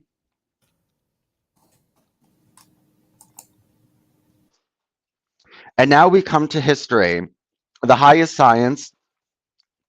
What about history? What does the Aryan know about history? When did history begin, and is and what is the soul of history? What is the course of evolution, and what is its destiny? What shall be said about a history that can date its beginnings only a few thousand years ago? What shall be said about a history that cannot inform the Aryan nations whence they came, whither they go, and what is their historic function? Absolutely nothing. The past is veiled in darkness, the present is hazy, and the future is entirely shut out of sight. May the Aryans dig up the whole earth, and may they gather an infinite number of fossils, and yet they will never discover history. The infinite number of books on history that were written by the Aryans since the days of Herodotus down to this day contain infinite facts, events, and dates, but they do not contain history. What would not the Aryans give to know whence they came, whither they go, and what is their historic function? Even the Nazis do not give up their aim whence they came to become. Even the Nazis do not give up their aim to become a world power, only to know what is their historic destiny. And yet the Jews possess the book of history, and this is the Bible. The Bible is written once for all eternity, the whole history from the beginning to the end, and this book was written by Jews. Infinite misery and suffering would have been spared mankind if only they understood this book of history. The destiny of mankind is that they will understand this book and then they will realize their predetermined destiny. In the realm of history, the Jews are the only scientists. The conclusion is this: in the materialistic science, the Aryans are preeminent, but in the spiritual science, the Jews are preeminent. And thus we see that the Jews are the highest and greatest artists and scientists. The arts and the sciences imply corresponding technique. It is therefore follows that the Jews are the highest and greatest technicians. Since culture is art, science, and technique, and it follows that the Jews are the highest and most cultured people on earth. According to Hitler, a race of superior culture has a right to subdue it to itself, the race of inferior culture, and the race of the highest culture has a right to be master over the whole earth and the whole human race. What follows? Since the Jews are the highest and most cultured people on earth, the Jews have a right to subordinate to themselves the rest of mankind to be the masters over the earth. Now, indeed, this is the historic destiny of the Jews, but not in the sense of Hitler and the Nazis. While Jesus, who only symbolizes the Jews say, "Our kingdom is not of this world." The Jews will become the masters over the whole earth, and they will subordinate to them. Wait. Okay, wait. With Jesus, who only symbolizes the Jews say, "Our kingdom is not of this world." The Jews will become the masters over the whole earth, and they will subordinate to themselves all nations, not by material power, not by brute force, but by light of knowledge, understanding, humanity, peace, justice, and progress. Judaism is communism, internationalism, the universal brotherhood of mankind, the emancipation of the working class, and the human society. It is with these spiritual weapons that the Jews will conquer the world and the human race. The race and the nation will cheerfully submit to the spiritual power of Judaism, and all will become Jews. And it shall come to pass in the end of days that the mountain of Jehovah. Wait, give me 1 second. Okay, so what I'm about to read comes from Isaiah. And it shall come to pass in the end of the days, the mount of Jehovah's house shall be established as the top of the mountain, and shall be exalted above the hills, and all nations shall flow unto it, and many people shall go and say, "Come ye, and let us go up into the mountain of Jehovah, to the house of the God of Jacob, and he will teach us of his ways, and we will walk in his paths. For out of Zion shall go forth the Torah and the word of Jehovah from Jerusalem. And he shall judge between the nations and shall decide for many peoples, and they shall beat their swords into plowshares and their spears into pruning hooks. Nation shall not lift up sword against nation, neither shall they learn war any more.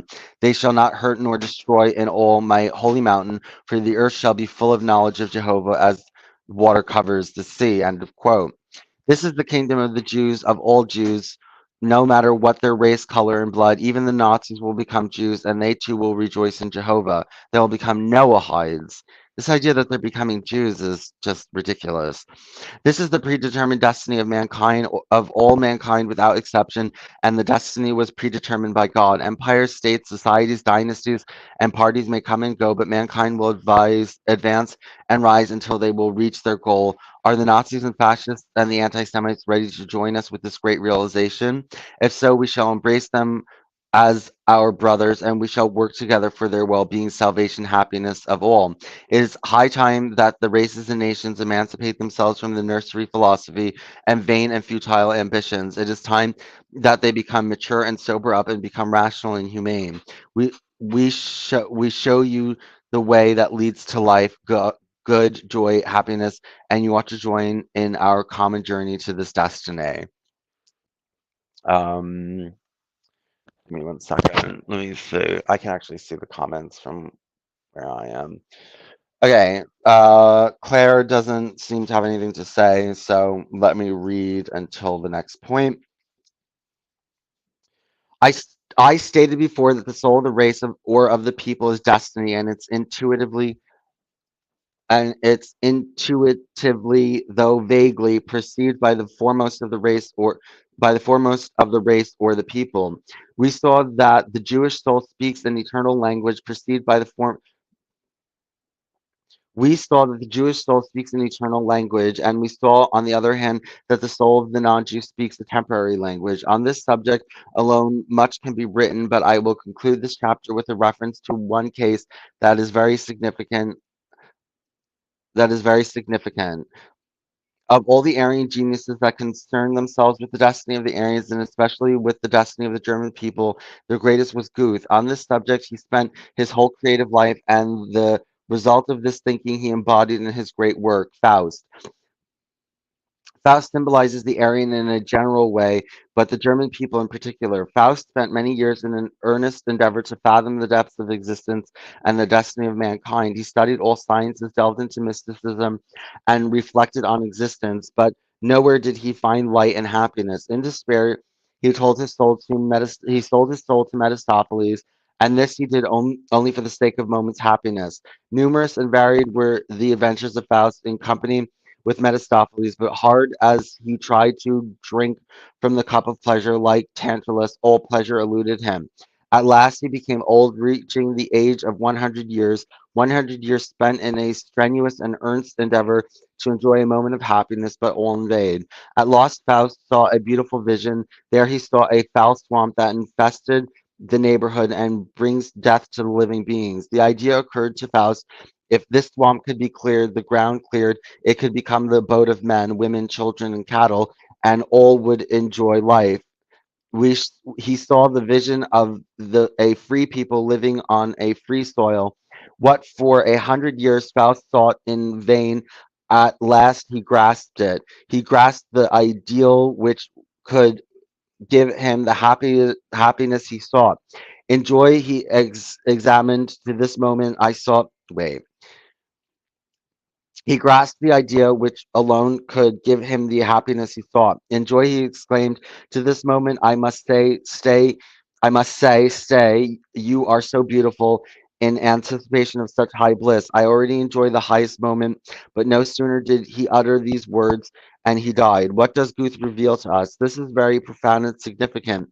Faust symbolizes the German people and the Aryans. Tell us the history and the destiny of the Germans and the Aryans. For thousands of years, the Aryans will work, struggle, and achieve. They will clear the swamps. They will bring out a beautiful world and make mankind a free humanity living on a free earth. But then the Aryans will die. They will die as Aryans and will be born again as Jews. Not as Aryans will they enjoy the fruits of their labor, but as Jews. This was already foretold by Noah. By Noah,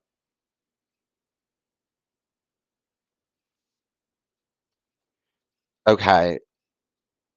Well, he said that in regards to the Nazis becoming Jews, it's foretold by Noah.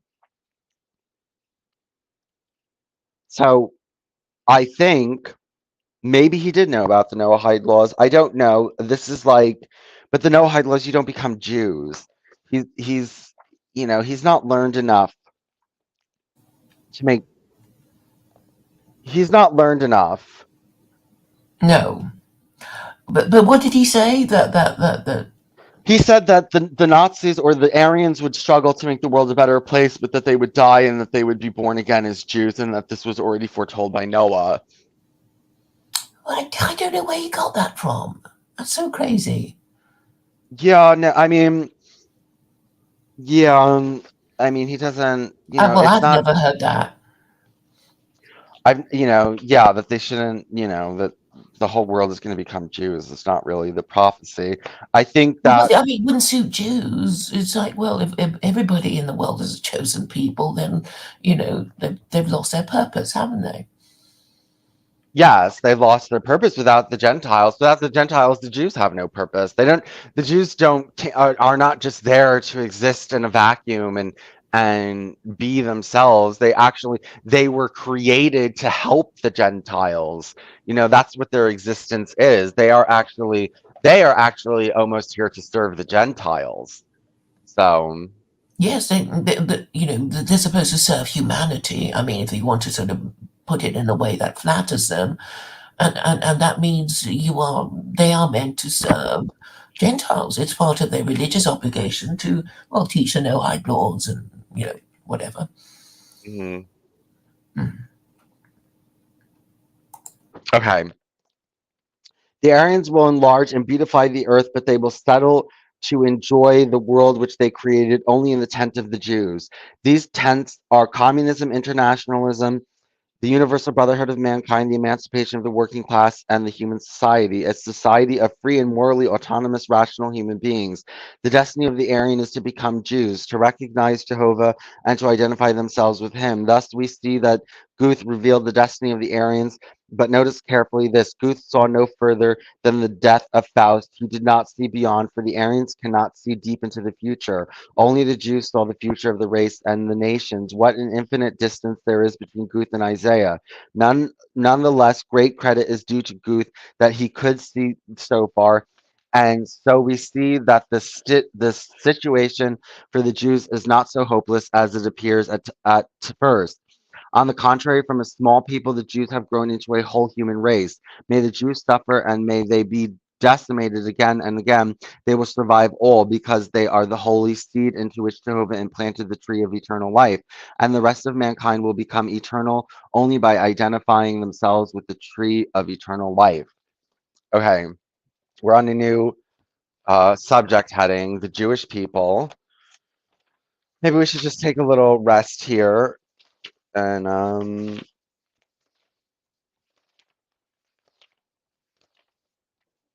yeah, well, at least we're moving. At least we're moving in this book. Hold on one second. Let's look at the chat.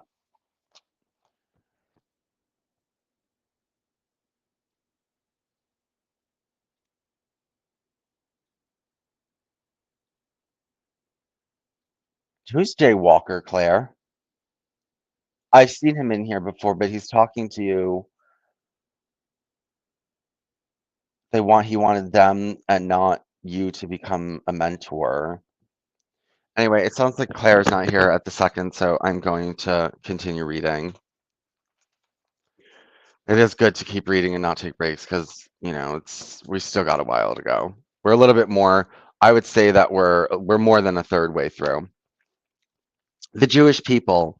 So Deuteronomy 7:6-7.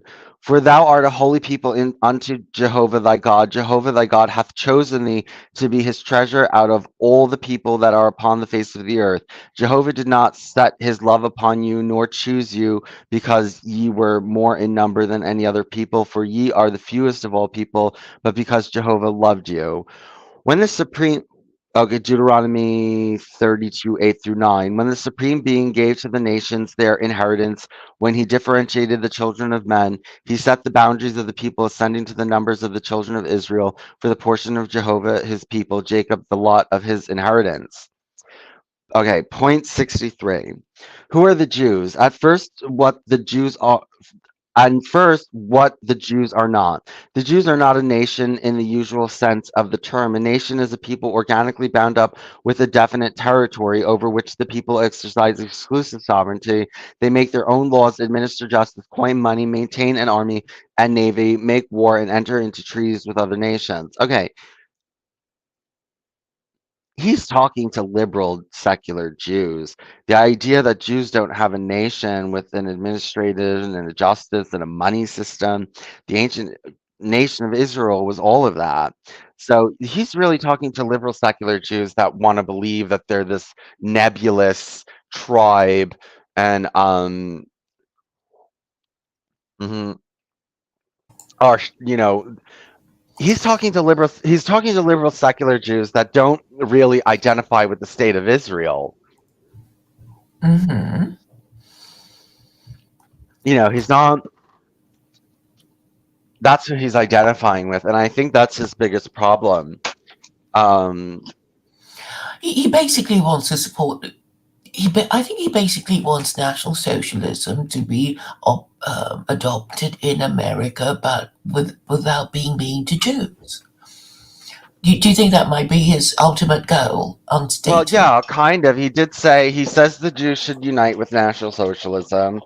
Um, but I think maybe actually, so he obviously was pointing this toward liberal secular Jewry, you can tell. but it probably would have been better had he worked with Orthodox Jewry. And I would say it's always better to work with Orthodox Jewry because liberal Jewry is a really big can of worms and is a big problem. And if you get involved with those people, you're going to get messed up. Yeah. So anyway, let me keep going. Take away the people from the territory or deprive the people of sovereignty over the territory, and the nation becomes a people. It loses the attributes of a nation. Now the Jews have no territory of their own, lie, and they do not possess the attributes of a nation. That's not true.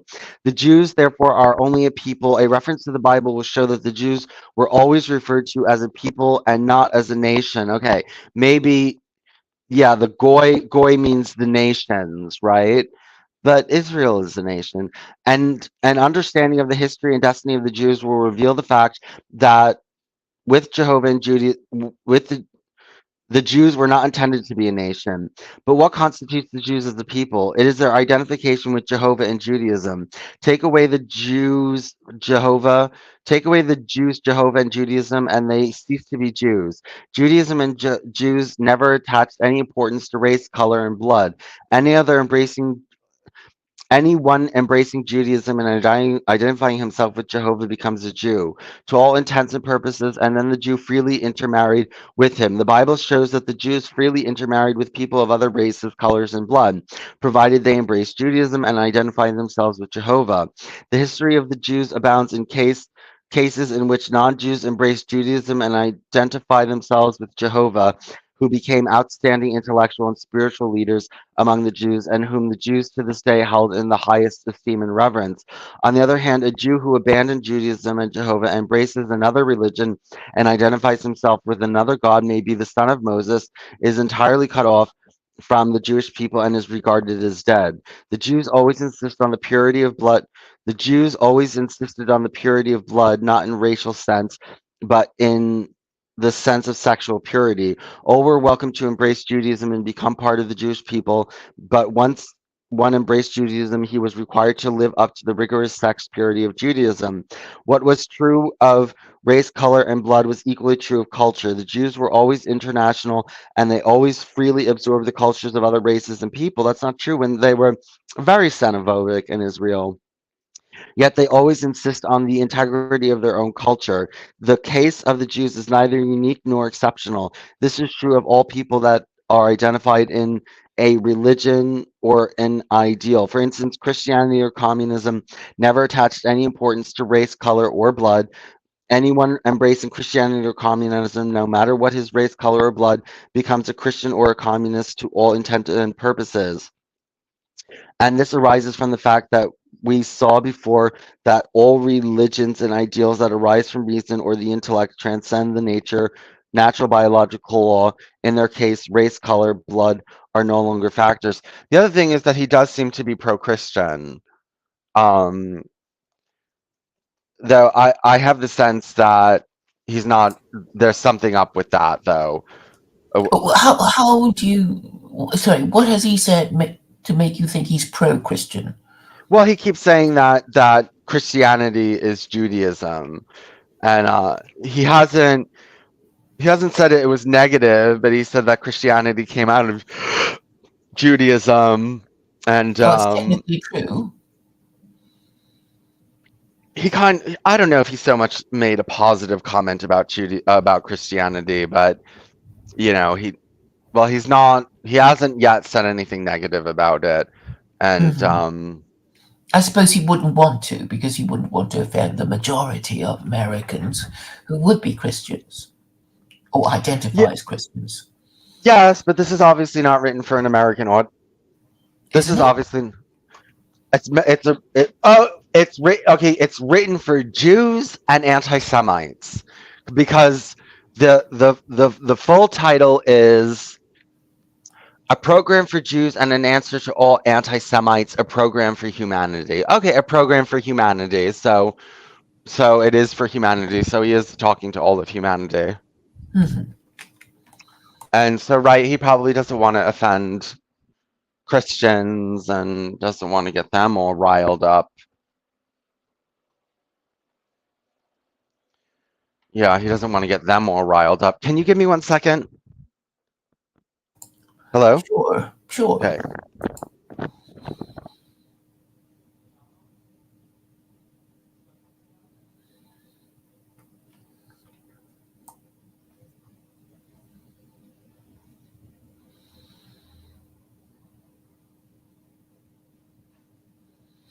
So Jay Walker is, I don't know if he really doesn't understand it or he just likes repeating these accusations as if it were killer arguments.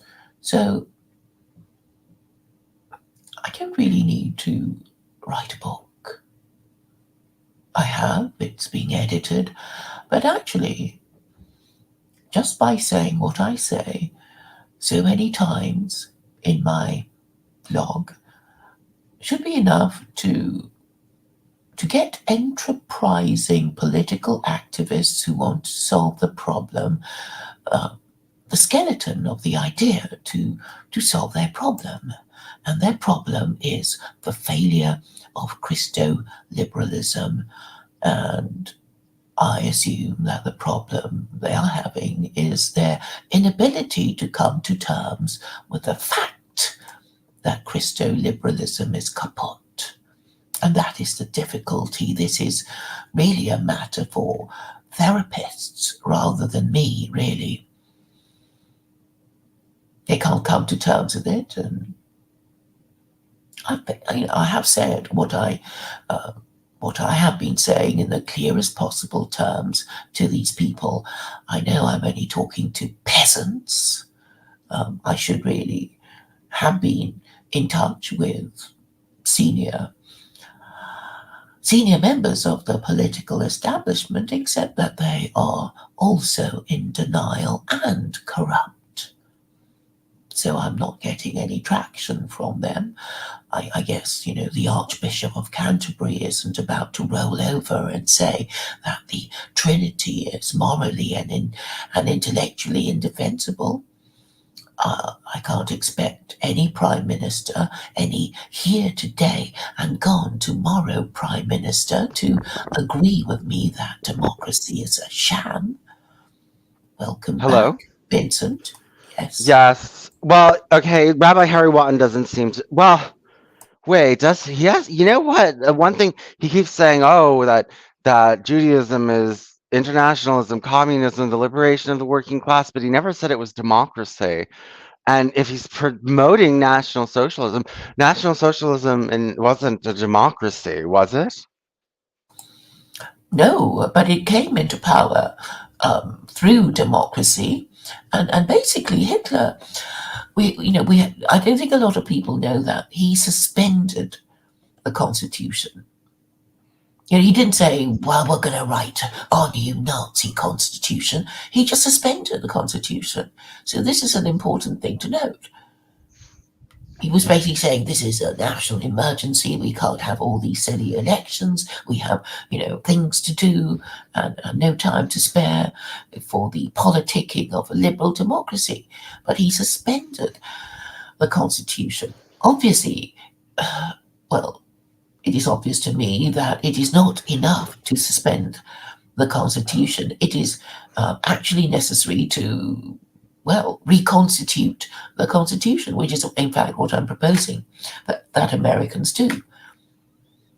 I mean, if they're serious about, adopting secular Quranism, because Carol and I have been talking about how to do it, and we were going to have a 28th Amendment, and there was some discussion about how it's going to be worded and all that, and I'm just saying, reconstitute the Constitution, incorporate the farewell speech of George Washington, and incorporate the commandments of Allah that can be made into U.S. legislation, and then from that, include what is left of, U.S. legislation that is in harmony with with the first two, and repeal existing U.S. legislation that is in conflict with the above. And while remembering that the First Amendment would be protected with chapter 2, verse 256 of the Quran. So, you guys aren't going to be, um, you know, repealing the First Amendment or even the Second Amendment or the Fifth Amendment. I don't know what the Third and the Fourth Amendments are actually. Do you know off the top of your head? No, I do not know them off the top of my head, but I am going to tell you right now, you're about to become happy because we're not that far away from. I just looked ahead and there's a whole section on Christianity. Oh God, it goes on forever. And he's not, Christianity must identify itself with communism.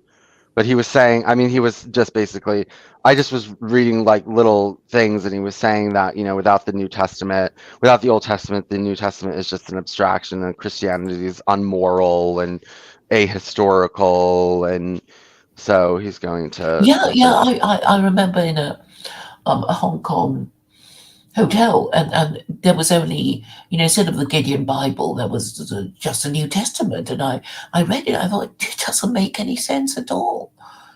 Because the New Testament actually makes no sense without the Old Testament.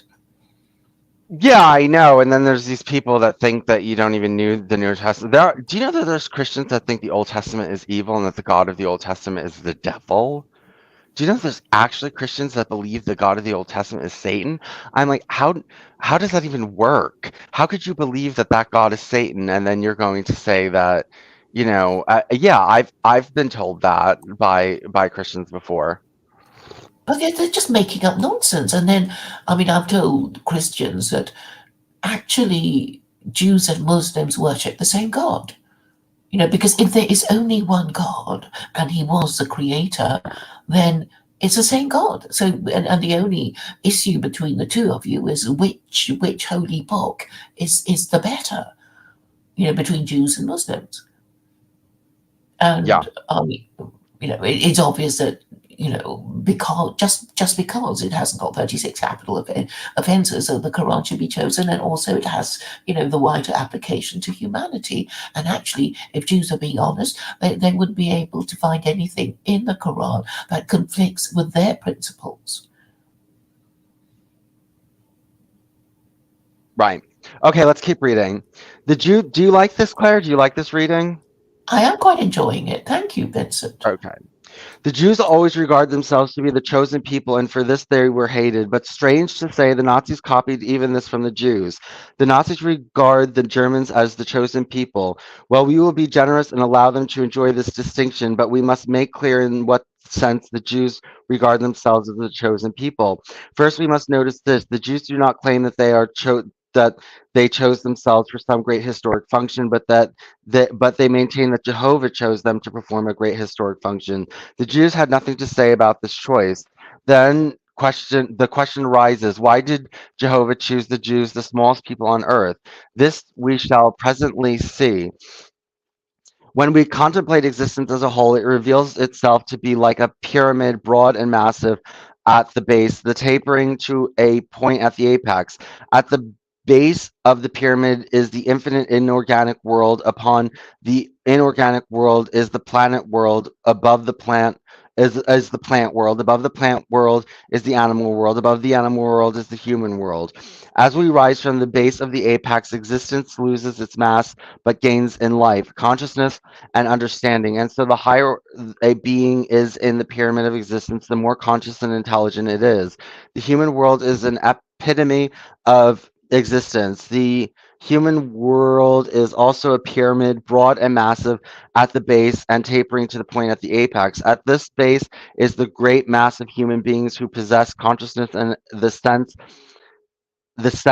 the understanding, and the judgment. Above them are the men that attribute to intuit that attain to intuition. Above them are men who attain to reason. The highest of all of them are the exceptional few that attain to the intellect. And now the question is, has any human being determined the place in this human has any human being determined the place in this human pyramid? By no means. This was determined by God. Again, has the human race determined its place in the pyramid? of existence? By no means. This was also determined by God. God determined the place of everything in existence in the infinite pyramid of existence. Why then did God choose the human race to be above the rest of existence? And why did God choose the few men of intellect to be above all men? We shall presently see the answer. The whole of existence has a predetermined history and destiny. The destiny is to reach the perfection of God. Existence moves forward and upward with its apex on the top. With the apex, the pyramid cuts into the unknown and unconquered, discovers more light, and approaches ever nearer to its goal, the perfection of God. But at the apex of the human pyramid is the exceptional man, the man who attained to intellect. Whatever be the aspect of human progress, religious, philosophical, scientific, technical, political, or social, it always begins with the exceptional man. It begins with a Moses, a Plato, a Jesus, a Newton, a Shakespeare, an Edison, and so on indefinitely. One Edison brought out the electric lamp, and physical light was brought to the whole human race. It was so with intellectual and spiritual light. Now a Moses, a Plato, a Jesus, a Shakespeare, or an Edison did not choose himself. No one determined this mind determined his mind, his body, the condition of his existence, and the task that he was to perform. All were determined by God. With absolute truth, these men could say that God chose them to perform their respected function. It was so with the human race generally, and it was also so with the Jews in particular. They were chosen by God to perform definite functions, and for this purpose, God revealed to each of them the function that he was to perform. And for this purpose, also God endowed each with the faculties to perform that function. The Jews were chosen to perform their historic function by Jehovah. Who is Jehovah? We shall see later. And now the question arises, how did Jehovah reveal to the Jews what their historic function is? Before this question is answered, let us consider a more concrete case. How did God reveal to Edison his function was to bring out the electric lamp? Did Edison determine of his own accord to achieve the great work? If you look into the matter soberly, you will perceive that each scientist was determined to achieve his particular work by God. It was God that determined his mind and body, the conditions of the existence, the knowledge that he should acquire, and the problem that he should solve, and the task that he should perform. If the scientists spoke an honest and rational language, then they would truthfully say that God chose them to perform the task that they performed, and for this purpose, God gave them all things necessary for the performance of that task. Apply this to the Jews, you will see that the Jews are absolutely correct when they say that Jehovah chose from a definite historic function. Jesus said, "No man lights a candle and puts it under the bed, that no one should see the light, but he will place it on a candlestick that all may see the light." This applies universally. Once a truth is revealed to us and we cannot keep it back, we must make it manifest in the world. Once Jehovah revealed to the Jews the destiny of mankind, and the Jews could not keep it back, but had to make it manifest to the rest of the world. Throughout their past, the Jews endeavored and struggled to make manifest this great truth. The sent they sent out prophets and apostles to reveal this truth to mankind. As a result of this, Christianity, Mohammedanism, Marxism, and other ideas and ideals spread among mankind. It is in this sense that the Jews regard themselves as the chosen people of Jehovah. Other people can with equal justice and right, claim that they too were chosen by God to perform definite functions, and indeed they do claim that they were chosen by God and that they have a definite destiny. Even the Nazis claim that the Germans have a destiny, but destiny, this is only another name for God. Every great man believed in destiny, although not always consistently. But the Jews are a unique people. Their uniqueness consists in this: they are a historic people. Hegel tells us that history begins with when man becomes conscious of history and begins to concern themselves about history. Prior to this time, like other living beings, mankind passed through a process of evolution, but it was not history. We already saw that the Jews are the only people that know whence they came, whether they go, and what is their historic function. The Jews are the only ones that brought out the Bible, the book of history, the book in which is written the history of mankind from beginning to end. The Jews are historic people because they are identified with Jehovah, and Jehovah is the God of history. Who is Jehovah? This we shall see presently. Okay, now we're going to get. You want to discuss that, Claire? And that was a little bit abstract. I don't know if he gave anything, but I do need a little break from reading. Okay. What did you want to discuss? Oh, Dalmatian dog one's on. Okay, hold on. Can you send him the link? Yes, I can. I wasn't actually. I can't because I can't really post links on your unless I'm a moderator, and you can't make Okay. me Oh, moderator. no, But I he. can't. Okay, I'll post. I'll post it. Mhm. I have to apologize to him anyway. Not apologize to him. What is he in the chats? Yes, he's Okay. demanding the link. But I've already. I told him we were busy, but if you want a break and want him to. Yeah, I need a little break. Dalmatian dog, I'm posting. I posted the link Dalmatian dog, so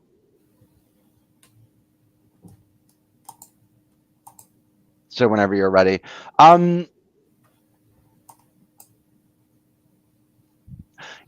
well, it is kind of well, the Jews really well, they're not the only people who have a beginning, a current, and a planned out future for them. I mean, Hinduism does have a sense of where everything is going, and well, so does Christianity, but I think that I'll tell you what the Jewish system is. I mean, Jewish philosophy is basically Jewish theology. And what these Jews have been doing all these centuries is basically saying, telling themselves, we know God exists and we believe that he will act for the best possible reasons. So all their intellectual power has been used to explain events like we were punished, it must have been because we were sinning, what were we doing that were and they say, well, we were doing all these wrong things, and basically their worldview is explained by suffering is punishment for sin, and this might seem a bit hopeless, but actually, it does present a very obvious solution. It's like, well, if you want to stop suffering, stop sinning and correct yourself. And then they have their day of atonement and what they call shuva, which mhm. is penitence. It's a four-stage thing. I don't know if I've mentioned this to you. That which is cessation, confession, um, resolution not to do it again, and um, um, what they call it's not what's it called? It's not compensation, but something, a word like that. Restitution, That's right. Yes, yes. restitution. Um, What was I? Oh, I was just going to say something. You were saying not to sin, but I've noticed so far the only really sin he's talked about is sexual sin. He seems to be upset, like a little bit obsessed with that. He hasn't mentioned like idolatry and blasphemy. We'll see when we get to Christianity because actually it's weird. The heading is Buddhism and Christianity. So he seems to take care of them both at the same time, which will probably make you happy because he's relating the two. Right. Well, I mean, I would say sexual morality is key to maintaining public morality, because sexual morality is basically men and women getting together, having children within wedlock, and if they don't do that, then there will be problems with the next generation and each subsequent generation after that, and then your civilization will fall because they'll just get stupider, and then they will have character defects, meaning that they can't admit it when they're wrong. They won't learn from their mistakes because they won't admit that they're wrong in the first place. And if you tell them, they'll be mean to you and burn you at the stake, or throw you in jail, or just punish you like the way the Democrats are punishing Trump. Because if Trump doesn't succeed, nobody else is going to do what he's trying to do. I Con mean, if you artists had a lot and of money, you're not going to be spending your 70s fighting elections and being taken to court and given a bad press. I think he would be the last American to ever fight for what the people might want, the Who? ordinary working class Who is this? people. Donald Trump? Yes, I'm talking about Trump. I mean, he's basically identified himself with the American proletariat. He's basically, talking about their issues, which is immigration and jobs and, veterans, fighting stupid imperial wars and then not being looked after when they get injured and Hmm. traumatized. He's basically addressing all his policies to the American proletariat. And of course, the liberal elite don't want him to rile them up. And that's why they're treating him like a heretic and calling him all kinds of names and all his supporters white supremacists, domestic terrorists. Yeah. It's not the Jews. It's not the Jews. It's your ruling classes who don't want to admit that they're wrong. Conops is in the chats. Conops, the link to the StreamYard is in the chat if you want to come on. Um, okay. Well, while we're waiting for him, let's read. Hold on. Okay. This quote comes from Exodus 3:13-15. And Moses said unto Elohim, Behold, when I come into the children of Israel, and shall say unto them, The God of your fathers hath sent me unto you, and they shall say to me, What is his name? What shall I say unto them? And the Elohim said unto Moses, I am becoming what I am to become. And he said, Thus shalt thou say unto the children of Israel, I am becoming, hath sent me unto you. And Elohim said moreover unto Moses, Thus shalt thou say unto the children of Israel, Jehovah the God of your father, the God of Abraham, the God of Isaac, the God of Jacob, hath sent me unto you. This is my name forever, and this is my manifestation unto all generations. Point 66. So there's, how many points is there? Let's say we're almost halfway done because there are 136 points and we're on point 67. So we're almost dead set. We actually are basically dead set halfway through the whole thing. The absolute, okay, number 66. Jehovah is the God of Israel. To Jehovah they pray, and to Jehovah they look for the salvation and their destiny, who is Jehovah. As we seek to know and understand Jehovah, we must begin with the philosophy of Spinoza. Wow, this man is he's talking to liberal secular Jewry. He's not talking to Orthodox. For this philosophy is only an explicit revelation of Jehovah. He's going to say that Spinoza's version of God, this man he's really heretical, this rabbi. Or not rabbi. Okay. Spinoza begins with the absolute. The absolute is in himself. Is in himself. He has no revelation to anything outside of himself because there's nothing outside of the absolute and independent of him. The the absolute is the cause sui. Is the causa sui. He exists eternally and infinitely by eternally he exists he exists eternally and infinitely by eternally and infinitely causing himself to exist. The absolute is substance, his essence is from himself.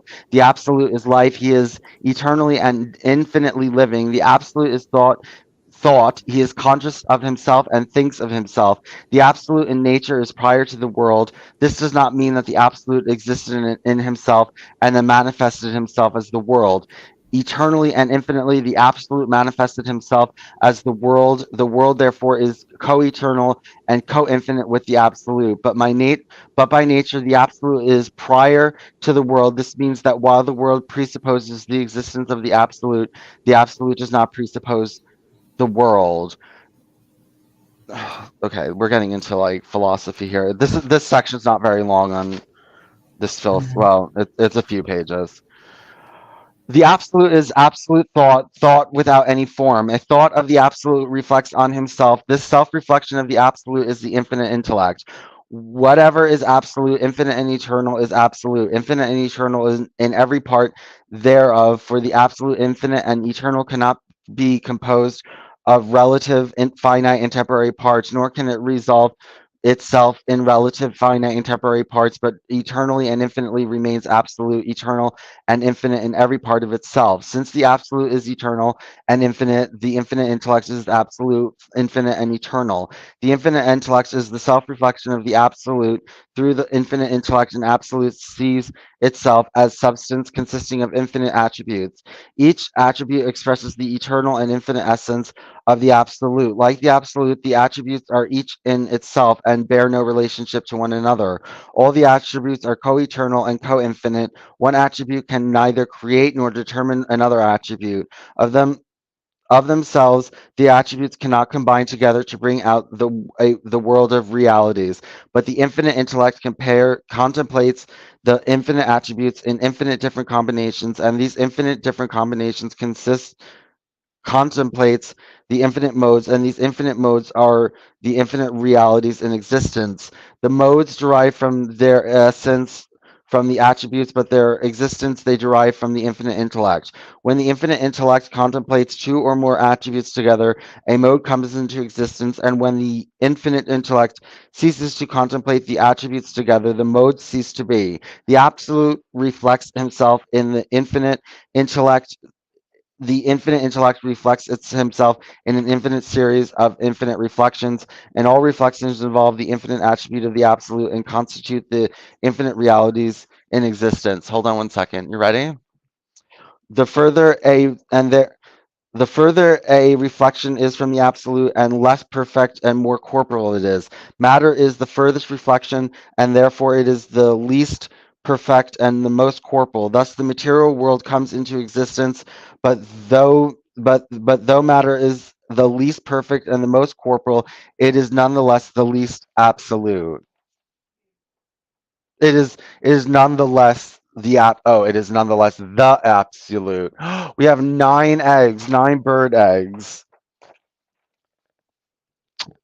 Love you too. Okay, this part seems a little bit annoying. I think that, yeah, this is all metaphysics for the next 3 pages, but I think we just got to get through it. This is not exactly what I want to be talking about. Yes, Claire? Yeah, carry on. Mm, I don't want to argue about metaphysics, not really. yeah, this is just going to be an annoying part to get through this book. I might almost. Do you want to skip over this? Wait, let me just see if this is all just in metaphysical nonsense. Bye. Hold on, I'm just skipping over this. I thought that Jehovah is God of evolution, destiny, and history. Okay, we're not reading this section because it's just all metaphysics and I'm not interested.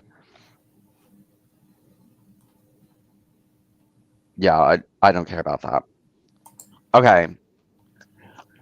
Oh God, Claire, I can't do it. I'm gonna kill myself if I don't read the whole thing. Okay, I'm not stopping you. Okay, wait. I wish somebody would come on. I wish Conops or Dalmatian Dog would come on. I do. Where's Dalmatian Dog? Where's Conops? Why don't you come on the show? Um, okay, let me just take a little break. We'll talk about something else for a second. Well, anyway, why is the call? Okay, gay people need to change is the name of the stream. And as I was saying before you got here, Claire, I was saying, well, if gay people are ever going to become anything big on the world scene, if they're ever going to take control of reproduction, they can't do it as they are now. Okay, gay people are right now, as they are fundamentally, are incapable of running the world as a group together. Yes, because you can't sexually reproduce. I mean, this is the crucial thing. Tribes and nations, they have this sort of mixture of male and female, and they can marry and have children together. And I'm saying, even if you were absolute dictator and you can choose all the lesbians you want, who want, to impregnate, it'll be just harder for you to, be a proper father to any of your offspring. Well, If you don't live with them, if you don't live with your offspring, you're not going to have control over them. And this is the bottom line of it. Well, right now, so they have to change in that right now they just let. You have to become heterosexual, and then it's like, No, no, we have to change the way in that. Well, we're dumb right now in that we can reproduce, and all it would take is the the will to do it. We can reproduce as human beings. It's not that it's impossible for us, but if we put our mind to doing it, then we would be able to do it. It's just that the right now, I don't think gay men leave all the breeding to the heterosexuals, and they don't want to, you know, deal with raising children or anything like that. And also, I said if we were to do it, we would have to raise them communally because really, yes, and that is the problem. You won't have that interpersonal relationship that father and son would have. You'd be distanced from them. I mean, okay, let's pretend that you actually have access to all these harem, to a harem of lesbians who are prepared to be impregnated by you. Whoa, whoa. high Triggered warning. con-ops. Wow, what is this conversation about? Well, okay, well, it sprung from the name of the stream is Gay People Must Change, and it springs from, so we've been reading Rabbi Harry Waton's A Program for Jews, and I don't think you've been listening to the whole thing, but his main point, at least in the beginning, the first, 25% of the book was about how the Nazis, if they want to defeat the Jews, they're going to have to change. They can't defeat the Nazis. They cannot defeat the Jews as they are. They have to take on the virtues of the Jews. They have to look at the Jews and say, well, they have power and they have influence for a reason. They're doing something that we're not doing. We're deficient in some way.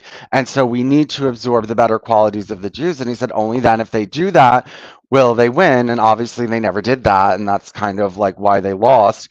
And so I'm saying that if gay people want to become the rulers of the earth, then they cannot do it as they are. They cannot take over in their current state. It'll never happen. They have to fundamentally change. Okay, you think it's desirable for gay people to rule the world? Of course, Why? because we're smarter and better. Is that true? Yep. Do you have a IQ test to? It's obvious. I don't have to have an IQ Okay, test. you It's don't just have any. You don't need any empirical data to. well, actually, wait. There is empirical data, and the dissident right brings it up all the time. Yes, homosexuals tend to have a higher IQ than heterosexuals. That is true, but Okay. but I would like to have the source for that, but I don't know. well, let's hold on. Let me look right now. Let me see if I can find it. Oh, I don't like to have like boring silences while you're looking. I think it's just a really dumb idea that like any sort of one niche groups should aspire to rule the world. The Jews Um, do. Okay, that's exactly. I don't think the Jews do. Absolutely not. Like, where do you get Uh, that idea? okay, look. Why you continue? Why you Not continue rule the even world. after so The many encounters with the old right to repeat like really strange anti-Semitic tropes that are No, okay. clearly The divorced from Jews, reality? the Jews want to influence the world. Everybody And wants to influence the I world. know, well, I know, but they want to be the priests. That's the plan. The plan is to be the priests I of mean, the earth. okay. So where's your evidence for that? The Noahide laws are evidence that they're supposed to be the priests. I mean, yeah, That you see 20,000 people saying something. a Most of them hundred, actually five identify hundred thousand. Jews. No, excuse me. That's the technical definition. The Noahides are not just making up that Jews are supposed to be a nation of priests. That's what it actually is. That's what it actually And says. how many people did the Noahides had again? How many Five members? hundred thousand, 500,000, but that doesn't matter. I mean, You're it's pulling it going. out of your ass. I mean, It's the last time we no, talked, you I said didn't. 20,000. Noahide nations came up with that number. I didn't come up with that number. Okay, Noahide nations did. you're sure they're not inflating their numbers? We're Uh, just I taking it on I don't. faith. Well, excuse me. Are you the head of Noahide nations? Are you a reputable member in the Noahide community? Do No, they you're have not. names? Or did they have like 500,000 names for us? Okay, Jews trust Noahide nations, and I do too. Jews trust. how many Jews, Orthodox how do you Jewry, know? Yeah, maybe Orthodox it's a Jew. Jewry, Do you before Orthodox Jewry took that number. I read it on an Orthodox website. They took it from Noahide nations and they republished it. before you interrupt me? Do you have any idea? Like, did you ask old Jews, secular, religious, if they support I Noahidism? don't talk to secular Jews. They're powerless. It's the Orthodox who have the power, and the secular Jews I are mean that dying out anyway. Orthodox. When you Orthodox people are powerful, where do you see that? Where do you see that the halacha is actually No, okay. Well, they were actually okay. Look, Wait, whoa, whoa, okay. whoa! Hey! I don't have a very loud mic. Where do you see that the halacha is even respected? Even like in places like Denmark, the Netherlands, kosher slaughtering is taken out. Okay, in Is America, forbidden. in So I don't in think they have that much influence. I no, mean, it's in chaotic. America, it's no, in America, it is recognized as the foundation of American civilization, and that it existed previous to the Constitution. So it is in thought, or it is in the government has made the statement that it is the foundation of our civilization. So yeah, it comes before the Constitution. It's pre-constitutional. That's the opinion of the government, and it is continuing to be the opinion of the government. They've stopped making federal Noahide laws, Noahide proclamations, but now they do it on every state and every town level. So, and that's There's some lobby groups. yeah, they're Who powerful enough. cares? Okay, Conop's, when have Muslims got Sharia recognized as the foundation of American civilization? No, but they have They haven't. They actually, no, can't. whoa, wait 1 minute. In Britain, for example, they have Sharia courts that at least introduce a part of Sharia law in family matters. So that's actually where you can see that there is quite Yeah, but some only between power in Muslims. arbitration. No, only between Muslims. It has no power over Yeah, but non-Muslims. that's already a problematic thing No, it's in not. society. Whoa, wait a minute, Jesus Christ, Vincy boy, take it easy. It's not a problem. That's already a strange situation in countries where you have formalized legal equality between male and female, and you know that's Sharia family law. Okay, Doesn't recognize these this people are equality. choosing. Those women are choosing to be tried in those courts. So you Most of can't. them they're forced by their families, by the way. Okay, well, yeah, but it doesn't apply to non-Muslims. No Muslim can bring you to court under a Sharia court. It's No, only internally. that was not my point. That was not Wait, my point. Jewish courts. Wait, okay, Jewish courts also operate in the United States and have both the federal approval of the United States government and the nation of Israel, and they try only between Jews who go before them and say we want. But we do have Jewish courts, and those Jewish courts eventually they're going to help set up Noahide courts. Eventually, once we have enough Noahides, that's the next step. We don't have enough Noahides yet, and I've never said we have enough Noahides yet, but I'm not a Gentile like you. I actually plan in the future and think ahead. Jews are thinking about taking over the grandchildren. Jews think about your grandchildren. Gentiles think about right here, right now, immediate satisfaction.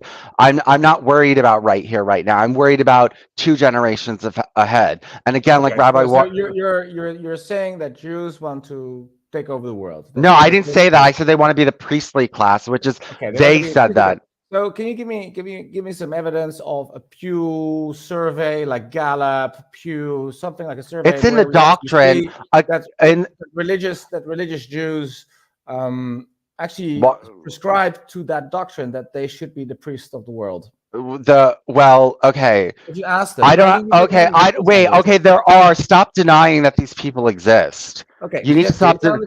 No, I'm not saying they that they do don't exist. no, I'm not I saying know, they're but you not just every representative. time it's just like I know all you want to know. See, you're a Gentile. All you care about how powerful are they right here, right now. That's all you care about. No, I want you. Yes, I that want is all you you to care give me. about. I want to give. I want you to No, give me. you just care. No, it's Whoa, obvious. Vinci, No. Vinci, can you chill Conops. it It is out? Can you chill it out? Conops. It is Cause I know you've been 100% fired from your Conops. last job, but geez, calm it down, man. Hey, chill out. You don't have to scream over me all the time. I know you are such a crypto homosexual, but continue. Okay, all right. Why am I crypto homosexual I don't again? want to get into it, but continue with what you were saying.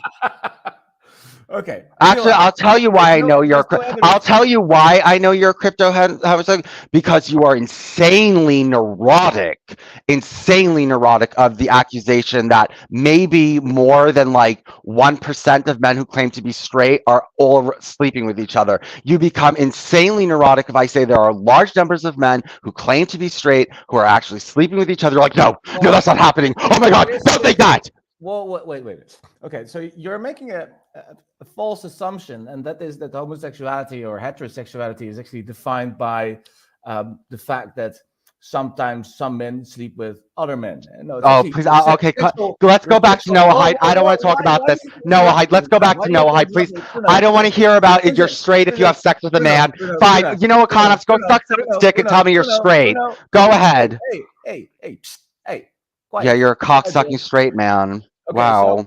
what is the thing is that of course your sexual preferences, that is what defines your identity, and I don't see anywhere, not even in the West, do I see more than 10% of male actually preferring other males. It's just Oh, not okay. true. Okay, so you're of the opinion that men can have sex with each other and still be straight. I think so. Yes, there are Oh, many people in wow. prison. Oh God, you're Prison, disgusting. You're prison, real. prison No, I'm not talking homosexuality about. happens I'm a not lot. talking about prison. I'm not talking about prison. I'm talking about. You just think that straight men can have sex with each other and still be straight, and that's just not true. Can we? No, Let's go back to the it's Noah Hyde absolutely law. true. Okay, we got it. If you prefer, Yeah. also, Okay. it's true with girls. I mean, girls often have a phase, even Okay, like when fine. they're like, Okay, Conops. Okay, I well, don't know, 14, obviously you 15, have sex with 16, other men, and but you still then consider they yourself sometimes chase straight. other girls. It doesn't make them Okay. Okay, lesbians for Conops. life. They actually Okay. return to heterosexuality, and they oftentimes get Okay. married and they Yeah. get babies Okay. and stuff like that. Yeah. As Okay. is the case Okay. with a lot of Okay. so-called bisexual men. Yeah, okay, Conops. Okay, straight men have sex with each other. Okay. Anyway, back to Noah Hyde. The point is It's that a reality. I mean, like n- you can no, you I can don't want to you talk can about straight quote men the having entire sex. literature that is written about this, but I mean, you have the right to do so. I mean, you're already in a niche community where you have very rather eccentric and bizarre ideas. So yes, No, excuse me. I talk to, have Jews that support me. Well, Joshua Shalit works with me. Do you have Jews that support your point of view? I think I just speak for the establishment in this regard. Not always, but in this regard. Okay, well, and just because you're not involved in the world of Jewry and Noah Hyde is Jewry particularly doesn't mean it doesn't exist or it's irrelevant. I mean, oh, well, I've Speaking never heard for of it. some eccentric Jews, yay for you, man! Oh my God, what an achievement, Vince. Okay, no, excuse me. Your only excuse is, well, I don't listen to that community, so therefore it's irrelevant. That's your Gentile, No, like, you don't have anything except your anecdotal evidence. It's worthless in my wait, opinion. Noah Hydes are real people that exist. These books Yeah, but are real. I in didn't. no ways do you have numbers where you can say how representative they are of the Okay, are you country. saying they don't exist? Are you saying there's no Noah Hyde on this earth that That's exists just wrong. I anywhere? never said that didn't exist. I'm just Okay, saying well, that they they are not exist. representative Okay, of the well, they population. exist. They Jesus exist. Christ. They ex- Do you know the difference between not existing and not representative? they I don't. Do you know the Okay, difference oh no, between those okay, words? okay. It's The so fucking difference is, elementary, so okay, fucking basic. Jesus you're a Christ. Gentile. Fine. Okay, only care about the present, Conops. Only care about the present. I don't Okay, want. okay, okay. No, So only care you're about right now. bumming Only care around me, about man. right now, Okay. Conops. All You're right, like, oh, all it's right. small now. It's small now. So let's not talk about it. Yeah. So okay, Conops, you don't care about or you don't think about how things develop. Okay, you don't see a situation and it's in its infancy and how it will develop. That's not what you don't care about its development. You only care, well, are the beheadings going on right now? No, they're not. So let's not talk about it and make fun of anyone who does. Like, that's very Gentile, and that's why you'll never win. Wow. I mean, like the whole idea that Jewish people will win or that Noahidism will become popular. I mean, Jews are a very, very fucking tiny minority. It doesn't matter if they Their have numbers are much smaller than they used to be. the religion. I think that Religion is people they're powerful. assimilating. They're assimilating The white Noahites aren't. The males where Noahites the are making marriage up for rate those numbers. is so incredibly high, even if you compare to other groups. That I mean, the whole so-called Jewish issues are just going to be irrelevant even in the next. No, they're not. No, not with no Noahide conversions are making up for secular Jews. You don't need secular Jews. All you need is a few Orthodox Jews and a sea of Noahides. That's all you need. If there's one Orthodox Jew who has converted 1 billion Noahides, then that's all you need. You don't need secular Okay, so Jewry. where is one secular Jew that's going to convert 1 billion Noahides? No, I said one Sorry, Orthodox one Jew. I said one Orthodox. Give me that I said Orthodox Jew one that's so Orthodox influential. Jew. Okay, there's Wait. many Orthodox You Jews that are working. There's many Orthodox Jews. There's sort of like poll opinion surveys where you see that people have. You're right. Nobody. I'm sorry, Cox. You're right. There's not one Orthodox Jew on this whole planet that's spreading Noahidism. You're right. There's none. I just said they're Okay. No, I know, and it's insignificant because you haven't heard about it. You don't even study it. You don't even study it, but you've never heard about it, and so therefore it's meaningless. It is pretty meaningless compared to the other problem. I'm not saying it could not be a potential annoyance. Okay, well, it's my look. I care about. I'm going to take Rabbi Harry Waton's advice, and I'm going to take on the virtues of the Jew. No, I don't know. No. Jews care about everything that's little. Jews care about tiny things. Excuse me. Jews care about tiny things. They care about minutia. They care about minutia. They care about the smallest infraction against them. They don't care how small it is. I'm taking Rabbi Waton's advice, and I'm taking on the virtues of the Jews, and I'm not listening to a Gentile. The Jews are better than you are, and so I'm going to take their rule book. Are you still in favor of incest? Yes, I am. Why? It's so perverted. That's not the topic of the. I've talked about the eugenic reasons why I want to do it, but I don't want to talk about that right now. Yeah, I want to talk about. Okay, Conops, I'm not acting. You're a Gentile. Conops, you're a Gentile. You are a stupid Gentile. What you say is irrelevant. What I say is irrelevant. Why because you're a Gentile. Because you're a Gentile.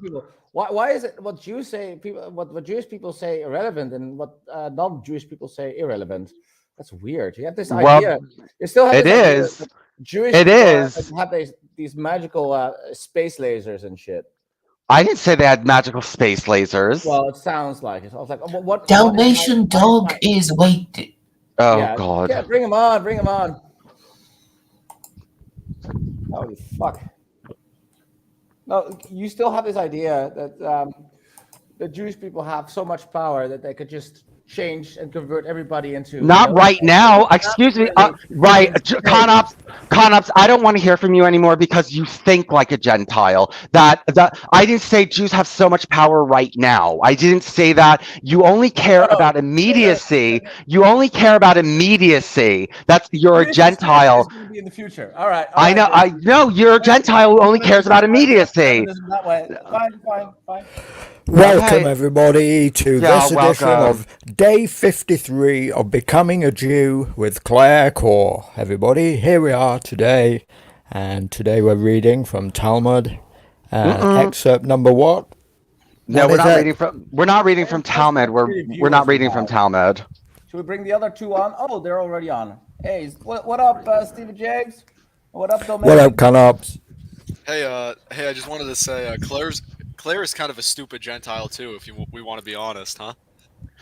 She's less stupid of a Gentile. She does take. So are you, Vincent? Though. So are you. You're calling yourself stupid here. What's the game? Excuse me. No. I'm doing what the Jews asked the Nazis to do. You're saying that you don't. No. No. I'm not like you. No. Conspiracy theories to the Jews. No. No. You think they rule the world? Excuse me. I'm nothing. Right? I'm nothing. I'm nothing. Lasers. I'm nothing like you in that I take on the virtues of the Jews. I take on the virtues of the Jews. I actually look at them and I say, you know what, they do things really well, and so I follow them. I don't become a Jew. I stay myself, but I take on their virtues. They have good virtues. You're obsessed with the Jews, Vincent. They have good virtues. Jew. You know what? If more Gentiles were obsessed with the Jews, they would be doing a lot better. When's your conversion coming? When is it? I'm not converting. It has nothing to do with that. Balaam the sorcerer said that Jews had virtues that the people should take on, and the people didn't listen to him, and they got fucked over. Balaam was a sorcerer who was sent out to kill the Jews, and he said, "You know what? The Jews have." Judas does. What? You read more Jews than Judas does. Yeah, I know because they have lots of virtues that the Gentiles are lacking in, and I can't get it from the Gentiles, so I have to go somewhere to get it. You've got Jew envy. Yeah. I Like got penis who? envy, but for Jews. Jew envy. Really. I also think like the obsession with Jews is often like of a sexual nature. Like, No, it's not. Oh, It's a kink, oh, isn't it? Isn't No, he Vincent brings. Jewish? Are you not Jewish, Vincent? I'm not Jewish. No, it's No, not. No. Okay. I always Just thought you were. obsessed with them. Okay. no, I'm Just not wants Jewish. to be one, I'm That trying actually to is really become strange. one. Why do you call people stupid Gentiles then if you're not even Jewish? because I don't. Because I am nothing like 99.99% of Gentiles. Vincent like is. a really upper echelon, that like really high. Vincent is. He's the Dylan Mulvaney, but for Jews. This is day 53 of becoming a Jew instead of becoming a girl, isn't it, Vincent? No, I'll never become a Jew, but I'm not going to negate or not listen to good advice, or I'm not going to not recognize virtues in my enemy that could help me if I took them on. I'm not going to just dismiss another culture if it's doing something better than the way I'm doing it. Well, I've got to admit, this is the best nut house on the internet. It really is. Right? I would get nowhere if I listened to Conops. I would get nowhere. If I listen to the Jews, I'll get somewhere. Okay, so Where they're will your you get? enemies, you say. You say, I listen to my enemies, you said. I do listen to my enemies. So the Jews are your enemies. Yes. Okay. All right. So it's basically still this. You want to have this incestual grooming gay cult, and the Jews are preventing you from doing it.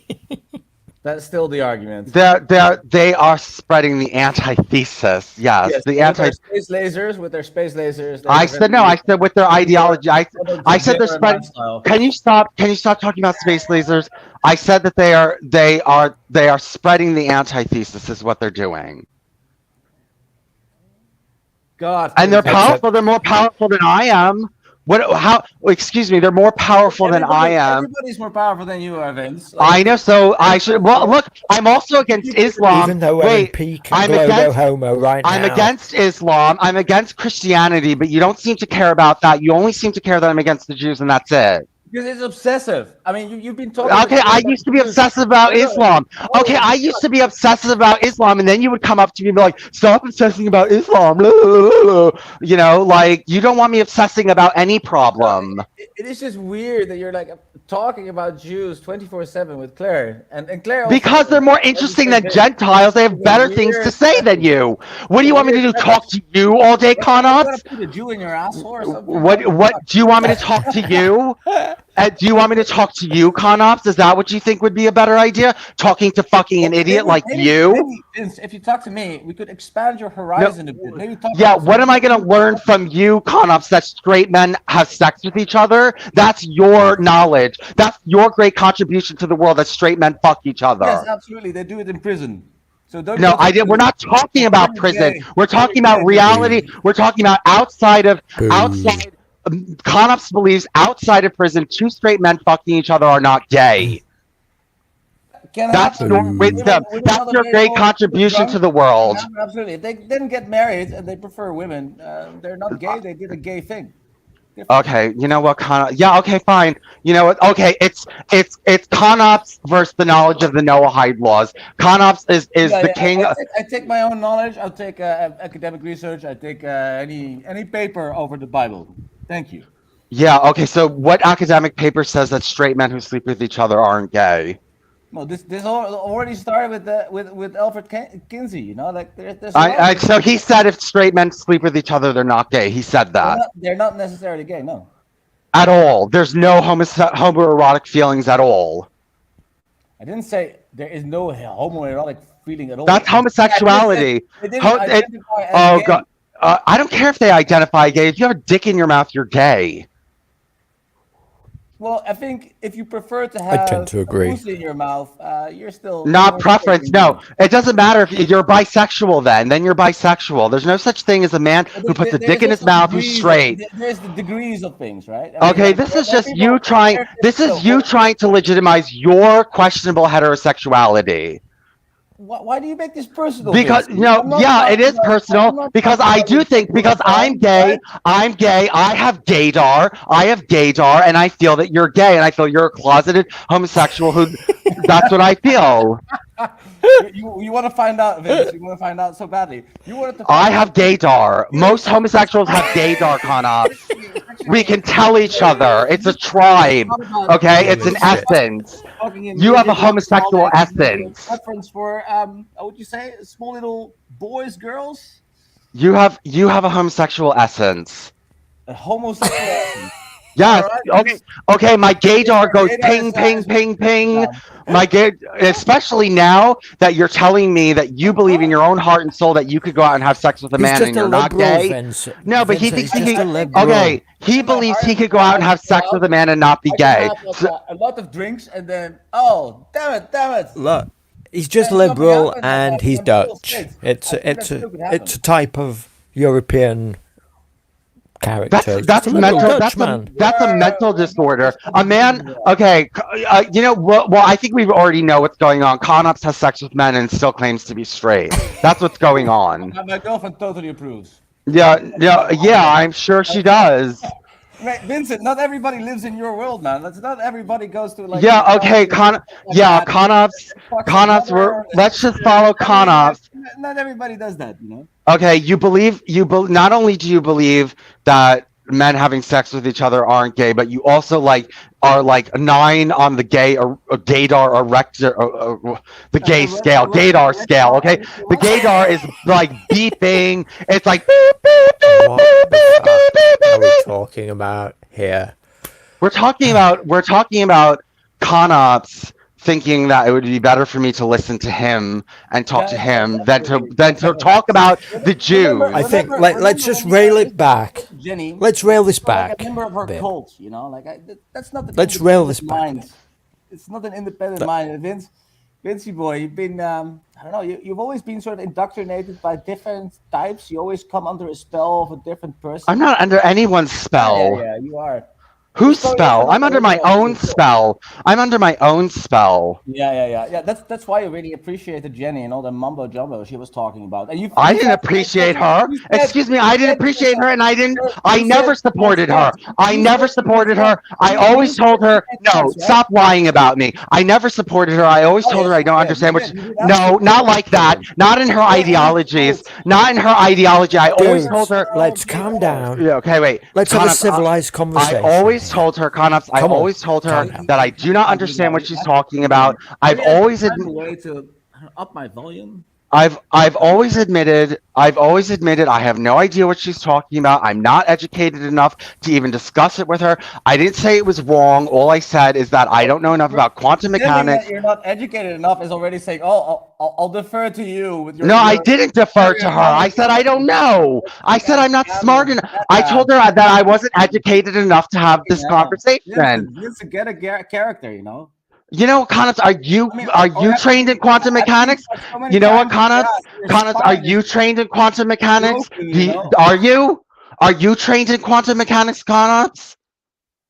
But I think Jenny's no more trained than I am, so I'm not going to. Well, she went to school for physics, but I'm not saying she's right. All I'm saying is, is yoga. I think she. no. All I told her is that I don't have enough knowledge to really even understand what she's talking about. That's what I said. You never said what you said is white noise. You're talking bullshit. You don't even know what you're talking about yourself. Yeah, I do. Excuse me. Oh, I don't know. So I don't know that I didn't take quantum mechanics, and I don't know.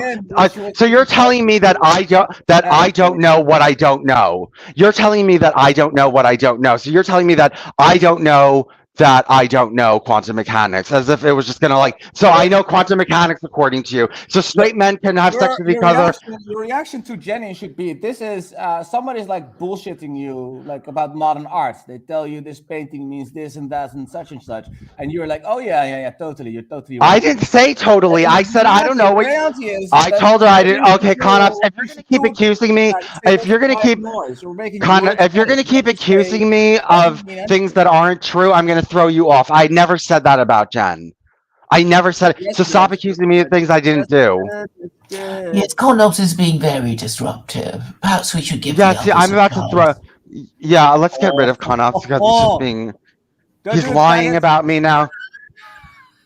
What I did you can just vouch for say? you. I listened to quite a few of the conversations. Don't get rid of Conops. Did he just say the FAG word? Was that me, or did he just say the FAG word on my stream? Never do that. Never do that, Vince. I don't believe it. Let's I didn't hear have it. a civilized. Rude, bloody rude. Let's have a civilized conversation, ladies and gents. Yeah, but Conops is accusing me of lying now, and he's putting words in my mouth. I don't believe him. Well, you tried to put a dick in his mouth, so you're equal, aren't you? No, he tried doing that to himself. No. I haven't. I have too many ribs. I can't reach it, man. Can't reach it. So, welcome to the Nut House, everybody. Well, anyway, yeah. Okay, why don't you be quiet for a little bit and let Stephen J. James and Dalmatian Dog, what do you have to say? Well, I mostly wanted to talk with Claire about our conversation last night, but nothing really specific to say to add. Well, actually, I forgot to tell you, when I came on last night, I didn't know you guys were in such like a heated thing, and when I came in and started calling you Noahide, it was a joke. But it wasn't heated. I mean, it was supposed to be just between me and Claire just started letting all these other people in the room, like it was without even asking me, and so I don't know why she would do something like that. Oh, well, you just got upset with me because I interrupted your very heated conversation. Well, you were very quiet. I kept quiet after that, but like I said, oh, he's a Noahide, and went to go explain, and then you were just like, bleh! You just like spoke right over me in like this like unhappy tone, like fuck you, I was talking. Well, yeah, I mean that guy kept talking over me. It was really irritating, and his critiques were just so stupid and like nonsensical. It was just like if the critiques are good, maybe I'm like prone to like listen to them, and I actually want to hear them, but they're just stupid. It's like irritating. This was the John Vance stream, wasn't it? Yeah. Yeah. Yeah, I was like, well, okay, no, I'm not talking, not Conops, don't respond, Conops, but John Vance believes that the Noahide laws can take over, that it's a possibility within the next, 30 years or so. John Vance. That's a reason to write it off. No, what I'm saying is that, like, okay, there's other people that see this happening too, so not just Jews and Noahides are not the only ones that are saying it's coming. What do you think the chances are as a percent that the Noahide laws are enacted right now, today? Between 0 and 1%. No, okay, today, okay, again, this is why I don't talk to Gentiles, because Jews talk about the future. They talk about, okay, what can we plant right now in order to have influence in the future? That is what they're doing. You don't think like that, so you don't care that it's little right now because you're not thinking about its development, you're not thinking about its nourishment, you're not thinking about how the Jews are helping it, you're not thinking about how as the Noahide grows, the conversions are going to go faster because there's more of them. Why not go down? Give us what a about timeline, Satanism? There's a million timeline. different things like that are potentially dangerous to. Okay, well, I focus on Abrahamic religions. I don't just focus on Noah. I used to focus only on Islam. Islam used to be my only focus, but you know what? There's a million people focusing on Islam, and I got bored of it. Nobody focuses on Noahidism. I'm the only person, and it's infinitely interesting to me because it's deeper than Islam. The laws go deeper, the ideology goes deeper, the philosophy goes deeper, and it's infinitely more interesting to me than the problem of Islam. Aren't you? No, I'm not a Talmudist. Where does it come from? Vince? Give us a timeline. What? How plausible? Ask the Jews. Ask the Jews. Ask the Jews, Conops. Where does it come from? It's the Talmud, isn't it? You're saying it's dangerous. You're saying this is going to happen in the future, and you don't give us even a timeline line so we can say at some point. Oh, ask the Jews. I told you where you can get the timeline. I told you where you can get the timeline. You can get it from the Jews. Okay, so what is it? You're too dumb to repeat what they say. Or what do they say? Well, I want to What know is what the they say. year-on-year Why don't increase you in know what they say if Noahides? you're such a fucking expert? I didn't say I How was many an expert. I Noahides have been studied the created Noahide in the laws. last Yes. year? I studied the Noahide laws. Yes. But I mean, my prediction is like 50 years, but I don't know what their plans are. I'm sure they have it all planned out. Maybe it's 100 years. Maybe it's 30 years. I don't know. No, so unfalsifiable. So, oh yeah, maybe Is it 100, a maybe growing 50. movement or Uh, is it no, declining? it's not growing. It's diminishing. It's disappearing and But drying up. yet Of it's course it's going to take growing. over. Of course it's growing. Of course it's By growing. It's not, how many it's, millions of people per year? Sorry, I didn't mean to Do we interrupt. have okay, it? I know. Okay, you're Gentiles and only care about immediacy. I mean, it's What Do pointless is we the have any talking growth to you. rate? numbers? I mean, like how exponential is it? Okay, yeah, well, look, as a religion grows, it grows faster because you have more people to convert more people. So, Just give us yeah, some numbers. You're just like okay, well, talking okay, out your we know ass. that we know that the earliest estimate, like 15, 20 years ago, was 20,000, and that was by Haratz. And then Noahide Nations came out and said that it was about 500,000. Okay, but that's an organization. You know, if you have a certain religion, many people exaggerate their numbers, particularly if they. I mean, if they have Well, these Tovia members, Singer I'm said it could very be in the interested in these millions. member cards, you know, Tovia or these. Singer, Tovia Singer said it could be in the millions. Yeah, but Tobias Singer is a very eccentric individual. Nobody takes him seriously, even Why? other Because he Jewish says studies. Christianity is idolatry. That's why.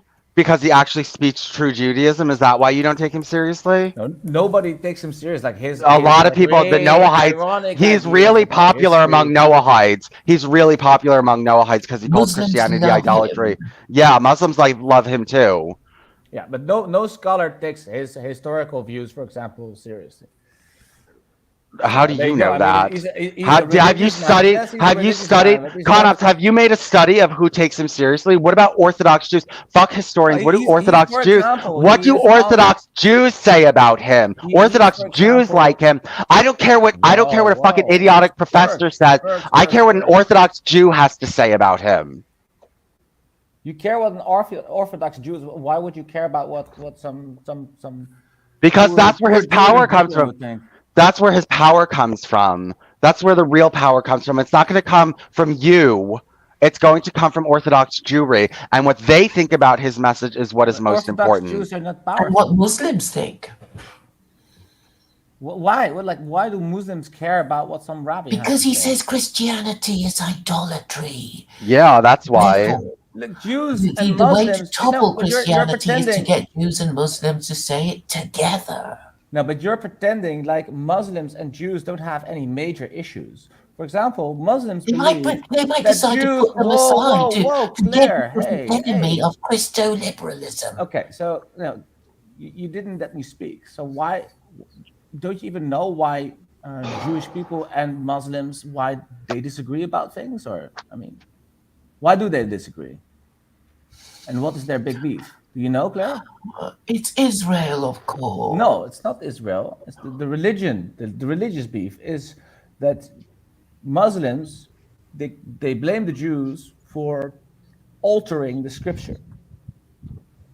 And Jews don't forgive the Muslims for that, and Muslims don't forgive the Jews for that.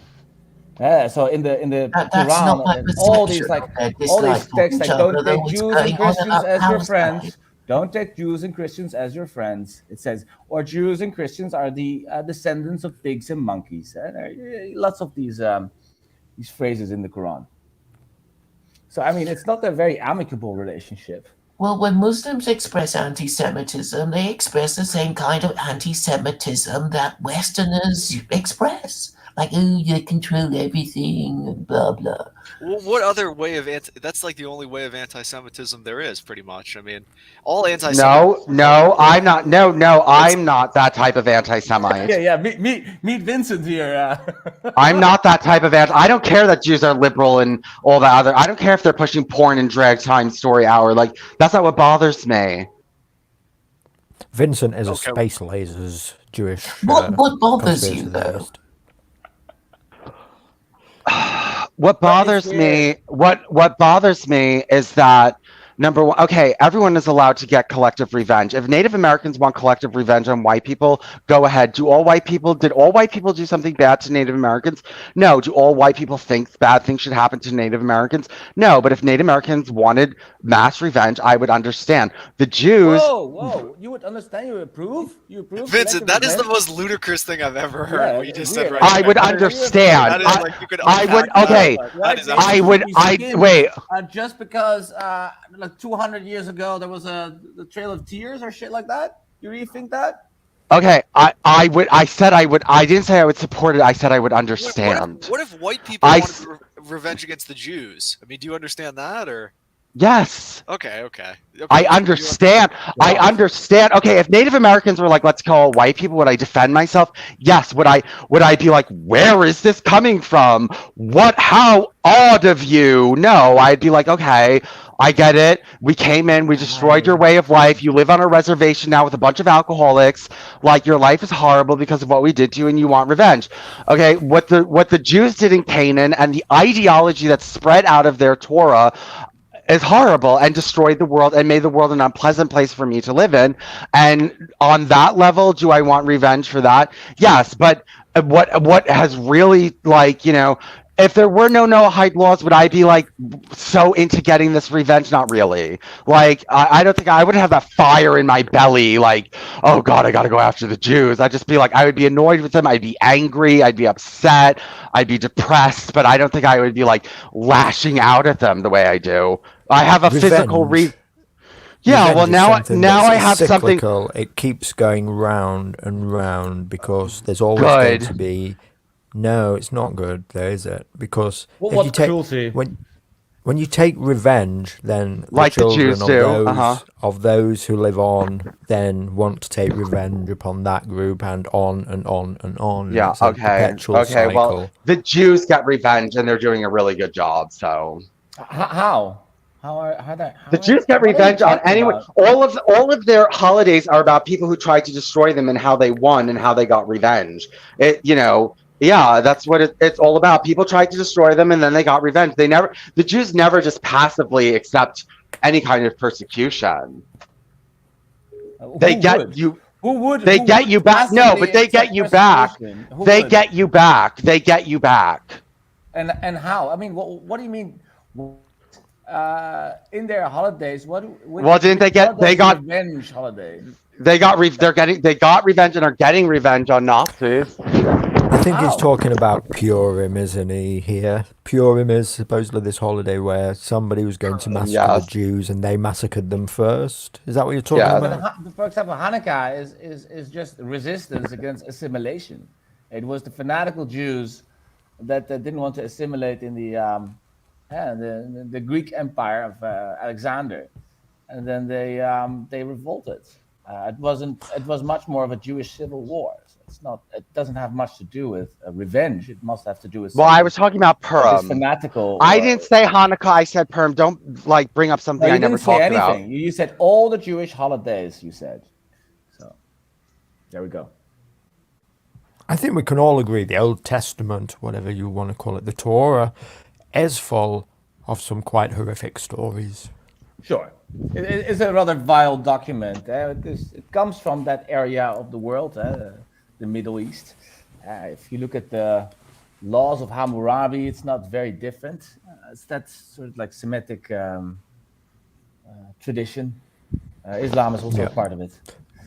The stories like go in and kill every last woman and child and that kind of thing, and God said to do it, and all this business. So yes, it's full of stuff that we don't do today, isn't it? And that's a better thing, really. I'm gonna get revenge on you guys because my work.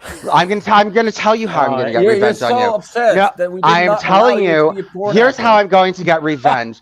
Do you know that through my work? Do you know that my work has actually caused people to convert to Noahidism? Do you know that just by simply talking about it, even negatively, people have converted? One viewer, Vince. You have one viewer. Stop overestimating yourself. Okay, you're telling me. So you're saying that I'm. So you're calling me a liar. So you're calling me a liar. Alexander Nelson, ask Claire. She knows him.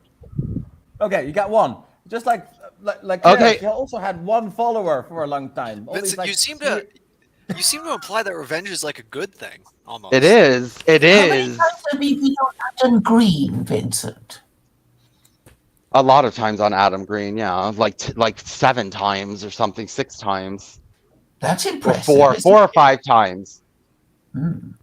Yeah, I know. How many times has Well, Connor that's been on because Adam Adam Green? Green. I Adam don't Green want to be on also any is playing the game major of wanting sport to become a show. What do you Jew. think? I'm here to. Adam Green never wants to become a Jew. What are you talking about? On some level, on some visceral level, you want to be if you talk about Jews I think 24/7, many white 365 days a nationalists year. want to be Jewish secretly. They're very Okay, jealous. wait, no. Let me tell you why you're because if I when I was talking about Islam all the time, nobody accused me of wanting to be a Muslim. Nobody. But just because I start talking about Jews, all of a sudden I want to be a Jew. Because No, there is a no. difference in I the think some No, discourse. there's no Muslims, as difference. There's no Islam, want to difference. It is be, want to be against Muslims Muslims. as well. It's quite the anti than negative. But when it gets to the Jewish discourse, as you're espousing, it's with like great envy for like Not you are envy. It's envious of their fear. It's more. revenge that you It's claim. more fear. It's more fear. It's more fear Boogaloo Jew. because it's more fear because they have. I'm scared of them. They're smarter and they're more capable, and I don't feel comfortable with my skill set as I am right now. That I would ever be able to do anything about that, or ever, that I would ever be able to do anything about that. I don't feel as though I have the skill set, and I can't get the skill set from the Gentiles because you've never defeated the Jews ever. And so I can't get the skill set from you. This is So such a I'm ridiculous. What do you mean defeat? You never defeated the Jews. What do you mean that? Like, what do you they've mean never by that? gotten rid of the Jews. Everyone wants to get rid of the Jews Okay, and so nobody like ever has. So you mean the genocides that have been committed against the Jews were never like 100% successful? Hence, Jewish people won. Is that the sort of argument? So far they've won, yeah. So far. So you think, for example, in the Second World War, where in many European countries, rather like almost 80% of their population was wiped out. My country, 73. Poland, I think it's also like 80, 70%. Germany, 90%. So you think that the fact that only 10% survived, you think that's actually a victory on the Jewish people? If Jews I mean, are, that's a really strange idea of victory, if man. Jews Like, are I still, have to say. look, the attempt of the Gentiles, or at least 50% of them, is to annihilate the Jews, and they haven't done that. So if you're not completely annihilated, that is a victory. If you're not, come on. if you're I not, mean, that is a really strange idea of victory. no, if you leave, if there's even one left standing, okay, you're a Gentile, you leave your enemies standing. This is why you'll never. Okay, look, this I'd is like the to difference. apologise for the audience for these No. genocidal fantasies Vincent, and don't you think breaking of this terms of fanatical service. Vincent, don't you think this fanatical revenge that the Jews engage in could lead to something more devastating happening to them in the long run? I mean, did you hear all that? Well, the only reason that I believe that they would get in trouble for revenge is because ultimately, are they smart? Are they capable? Yes. Are they the apex of everything that could be? No, I do think that they have weaknesses, and I think that they get themselves in trouble because they too have weaknesses. But I think if the Jews got rid of their weaknesses, and Rabbi Harry Waton said you should absorb some of Nazism into yourselves in order to strengthen your weaknesses. Let's say Jewry did support National Socialism like Rabbi Harry Waton wanted them to do. Then I think they could do more revenge and not have to deal with the consequences as much because they would be so powerful that it really wouldn't matter what they had done to other people.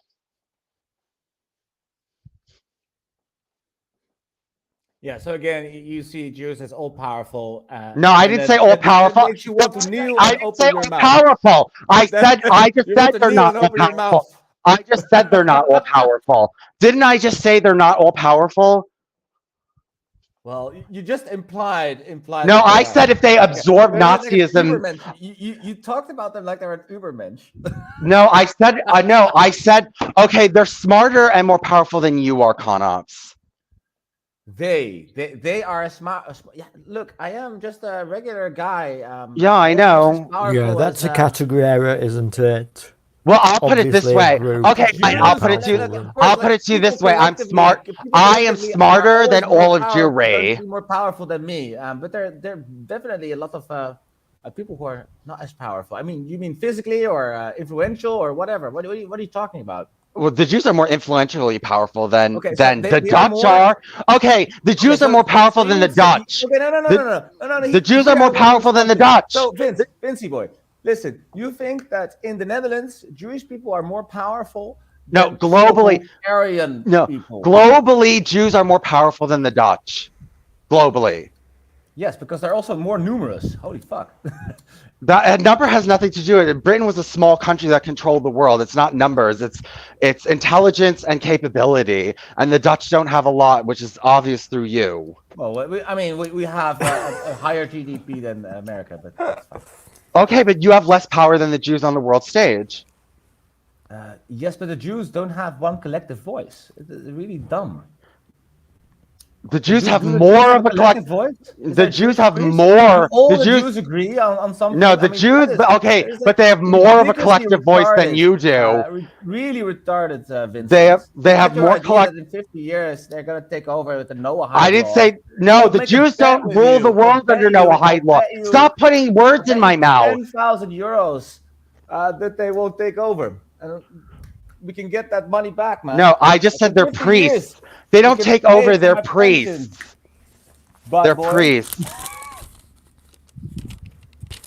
They're priests. And the only reason you're not worried about them is because you're too stupid to see how smart they are.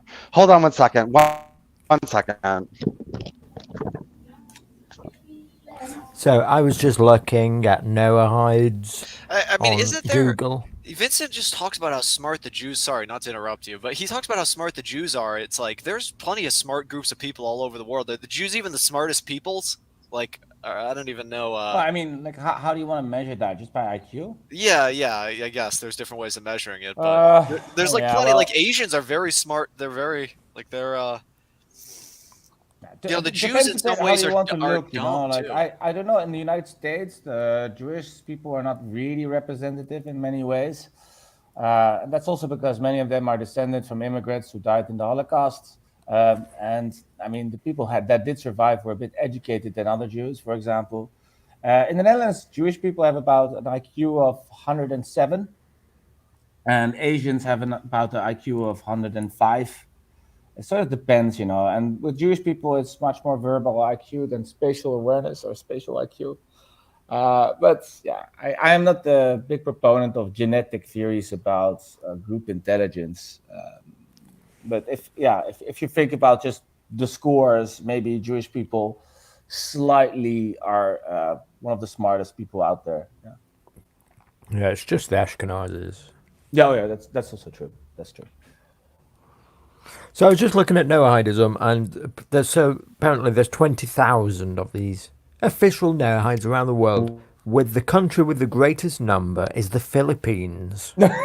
So, God forbid, it sounds dangerous to me. Those fucking Filipinos are gonna take over the world. Yes. God damn it! Always warned about this. Fucking Filipinos and their fucking rice fields. So So by the way, so now we have 20,000. Where are the other 480,000 Vince? Okay. Well. Okay, Conops. I'll tell you this.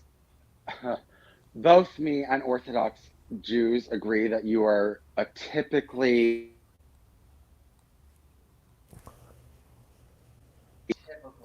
Gentile. I'm a Gentile. God, can I still hear you? So I'm a typical Gentile. What did you say? Are you still at Vincent, work? you're Or... too far away from It your almost sounds like microphone. Vincent is afraid of Jews. I mean, I can't even No, he tell. just said he's terrified. He's terrified. They Okay. hunt him in his sleep. But then at the same time, he's saying that Jews should be like Nazis and try to get revenge against people or something of this nature. It's very schizo, isn't it? Yeah, it's kind of bizarre. Claire and Vincent really are made for each other. It's a wonderful marriage here. I could officiate if they'd like to join together in holy matrimony. They're both closeted homosexuals. One open and one still in the closet. This is true. This is true. By the way, Claire, I want to have your definition of homosexuality because I mean, you said you said you I don't know you once fantasized or did something with a woman. Was that not correct? Are you talking to me? No, he's talking I'm to Claire. talking about Claire. Yeah. No, Claire had sex with a woman, yes. Okay, yes. So then Claire is gay. Claire is gay categorically. She's bisexual. Okay. Okay, bisexual Claire. Secular Quranism for all your bisexual activities. Secular Quranism accommodates homosexuality. Discreet homosexuality. It just seems weird. Discreet butt fucking. Like, I get that Vincent wants to be like the no-hide guy, the no-hide laws guy, or whatever. I don't know. It's weird to me. There's like way more pressing issues, way more important things to do in your life than focus on the dying no-hideism, whatever. He's talking about no-hide nations. Did you hear him say that? Like, what is it? Yeah. What is one no-hide nation? Do you guys know? I've tried to tell Vincent he could be a star, and I've tried to tell him this. He really shouldn't be streaming to one person talking about day 53 of how to become a Jew with Claire Core.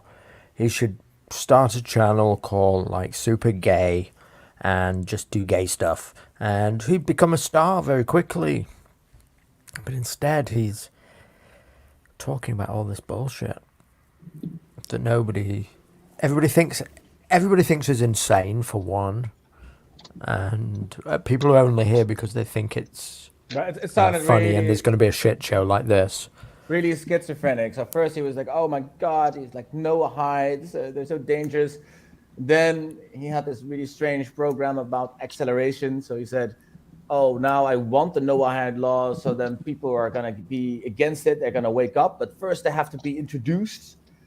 So I'm not really following anymore. And then there was a whole sort of I know, you're too stupid to know what acceleration gay is. grooming cult that he wanted to create. Then he denied it categorically, and then he said, "Oh yeah, I do want to have these eugenic, incestuous I never denied that. gay I never farms." denied that's what I wanted. Oh yeah, you did. You No, denied I it. never No, denied now you're it. confirming I again. said so. outright from the very beginning that I believe in eugenics and gay eugenics, incest, polygamy. I've never come back on that. I've never taken it back.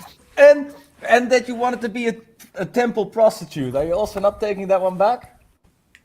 I don't mind being a prostitute. The elephant in the room here, of course, I was is a Claire. prostitute. Excuse me, Is I Claire, was a of prostitute. course. I was Claire, a who's prostitute. tolerating Vincent's delusions and not grounding him. Really, it's a kind of abuse from Claire to sit here and feed Vincent's delusions just because she thinks she might get him to become a pusher of secular Quranism. It's interesting. At the end of it. Well, she Claire finds thinks the topic that interesting. Vincent is You one know of the what? greatest intellectuals of this age, according to what she says in the chat. So I mean, secular Quranism must be it's like a motherhood and incest, temple prostitution, and Islamic garbs. I don't know what she wants. Well, secular Quranism accommodates gay sex shows with up to six people Three. involved in Three. orgy. 3, is it? Three. And 3 watching. Free watching as well. Because then 3 you don't watching. have 4 For a total of Islamic witnesses 6. that can say that that's wrong. Like That's legally, right. it's just under the number. That's right. Exactly. Sharia compliant gay orgies are on Sharia. Claire's agenda. This is how she's trying to convince Vincent. It's hilarious. Holy fuck, Claire. And where is Claire now? Come on, I want a defense of this degeneracy. Well, I just Claire. want to say that the only reason Claire joins I'm gay my friendly. Claire joins my streams because the no hide laws is something intellectual, which you guys don't ever talk about. You're not intellectuals. It's not deep. It doesn't have any historic significance. You're all powerless. You're more powerless than the Jews. Why should we listen to you when the Jews are so much more powerful than you are? They're more interesting than you are. Why should we listen to you? You can't even maintain a I'm job. not asking you to listen to me. Why don't you leave, making Connor? sure you get fired Why don't again. you fucking leave? Vince, Why don't come you fucking on, leave give me if a you don't want break. to talk to me? Like you're some Why kind do you of come on my streams? like Why super the fuck do you come intelligent, on my interesting streams? personality. You're just a fucking spurg on the internet with one viewer. What Give the me a fuck? break. Why the fuck do you come on my stream? I was entertained. I'm gay friendly. Okay, then like Because why you're so gay friendly. You're so gay friendly. So open to the LGBTs. That's why. Vincent, you also sort of act like all Jews support no-hidism. That's I kind didn't of say all liberal secular Jews are no hide apologists. No liberal secular Jew is going to come to you if you show them all this. None of them are even like, oh, that's kind of fucked up. I don't even like that in principle. They're just going to be like, this is nothing. Don't talk about this. Nothing to worry about. They're fine. They're actually not bad. They're kind of good. Like the secular liberal Jews are not being like, let's spread no hide law, but You should debate Amy Newman. Amy Newman would not go against the no hide law. She would just not talk about them. You have fun talking about, Well, no, but she's not going to come out. Amy Newman is not going to come out. Compliant. No liberal secular Jew. No liberal secular Jew. They're all tacit supporters. None of them are going to say there's anything wrong with them, even in principle. Even in principle. I've never met a liberal secular Jew that said there's something wrong with the Noah hide laws. They might say they're old and insignificant, but they're not going to say, oh, they're not a good idea, even in principle. No, they're not going to say that. Well, actually, there shouldn't really be a problem because it sort of repeats the Ten Commandments, doesn't it? I know, but liberal secular Jews shouldn't want that. In principle, a liberal secular Jew should be like, oh yeah, the no-hide laws are kind of messed up in principle. I don't even like the sound of them. But that's not what they say. They just say, oh, this is nothing. I'm gay friendly. I'm gay friendly. I know, but what I'm saying is that liberal secular Jews are tacit supporters of the no-hide law. There's no Jew that's so not desperate for one supporter that she stopped all criteria from being effective anymore. What? I mean, you have sort of died down secular Quranism so much that there is space for somebody like Vincent now because you're so desperate for one follower at least. No, we're doing competing ideologies. We're doing competing solutions. But it just suits us to stream together and conveniently low. Do I hear you say? I mean, are you speaking double now or not? I don't know. There's somebody obviously playing some recording of previous streams. Yes, let me just play this. Sorry, here we go. This is Claire. You'll have fun. Sorry, here we go. She says, I think you'll have fun. You'll have fun talking about, gay brothels and gay sex shows that are Sharia compliant. You'll have fun. So that's Claire's vision of the future. Well, I'm gay friendly. Secular Quranism accommodates LGBT people provided they don't strut their stuff. Yeah, Vincent. So is it true? Discrete gay orgies with 3 people watching maximum is okay in secular Quranism. Vincent, do you see you see like Jews as smart winners who get revenge against their enemies? So I mean, in some sense, they're right, and you kind of do want to be like them. I mean, right? Would you agree with that? Do you admit well, you kind okay, of I do. Okay, I would believe in getting revenge on all of your enemies, whether the Jews did it or not. My only problem is that there's no Gentiles really who so vehemently, with such intense hatred, believe that. I've never met a Gentile that's like, kill all the women and children and just obliterate the civilization. I've never met a Gentile that's like that, ever. Oh, wow. I don't know if you ever looked at human history. I mean, there's not that many modern Gentiles who believe in absolutely obliterating your enemy like that. We don't have to look so far in the past. I mean, Hutus and Tutsis, what was that, 1994? We had so many genocides. What was it? Srebrenica in Europe between Muslims and Christians. They didn't do a good job. Did any of them complete their task, actually? Can you name me Well, one Pol Gentile that Pot. wiped out a whole... Pol Pot didn't wipe out Of course, a whole race they of couldn't people. complete it, but like the fact that nobody's ever been able to complete the genocide that fully in the modern age doesn't mean that the people who were victims of the genocide won. Only the Tutsis, you could say, have won now because they're now pretty much in power. In my regime, opinion, actually, the president is a Tutsi. Most of the leading people in the regime are Tutsis. Then you can maybe argue it, but yes, the Armenians also haven't won because how would you say, they survived the genocide, even though they have a state now. I mean, yeah, most of the time at the end of the genocide, statehood is an option, but that's not really winning. I think the desired outcome would have been something else initially, not to have 80% of your population decimated. It doesn't really matter as long as you live to tell the tale, I guess. That's 80% did not live to tell the tale in the Holocaust.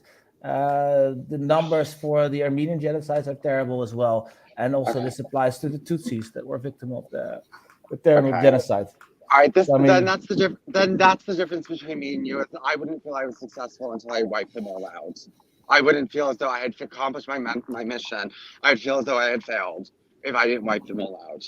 Yeah, but you said no modern people. Let's go back to the conversation. No modern people have been they're not so vengeful enough. Not successful. To... Oh, they're not good at it. Okay, they're not. No. You said no. You said they didn't have the violent. No. You said they didn't have the violent intent. That's what you said. Okay, initially. fine. I take it back. They didn't have the ability. Good. Take it back. They didn't have the passion. Like most of the things you should said. They didn't have the passion. They didn't have the passion to accomplish it. You think that the Hutus did not have the passion to kill? No, they didn't finish it. Did they Tutsis, finish the job? Even though they went with machetes, they killed their neighbors. Did they finish the job? I don't care. Even the churches and everywhere. Are the Hutu like reigning over some kingdom today right now? Do they have some like almighty powerful community that won over the Tutsis and they're all gone, and the Hutu are like, well, they were stopped. They were stopped by the Tutsi army. The Hutus, they're stopped by the Tutsi army. And now, by the way, Hutus have like places like the Congo and stuff. So I mean, it's not that they're gone. I mean, this is international. Okay, well, Hutus they failed. I don't want to take their example. Borders. I don't want to take their example. I don't want to take Why not? Their example. Because you don't know anything about it, like with most things. Because they didn't win. They didn't win. Nobody ever completely wins. When did somebody completely win? Okay, look, the unofficial Sanhedrin says that their goal is 7 billion converts to Noahidism. If you made everyone to know, unofficial Sanhedrin. Yeah, I said that. There's somebody who just talks out of his ass, has no official position at all. He's on the temple. No, the president of the Sanhedrin is the president of the Temple Institute, and the Temple Institute has Israel's the official backing of the state. So the same man who runs the Temple Institute runs the Sanhedrin.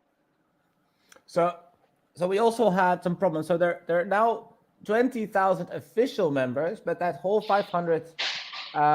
No, you're reading the Haaretz. It's not even official. We found out. You're reading the Haaretz article.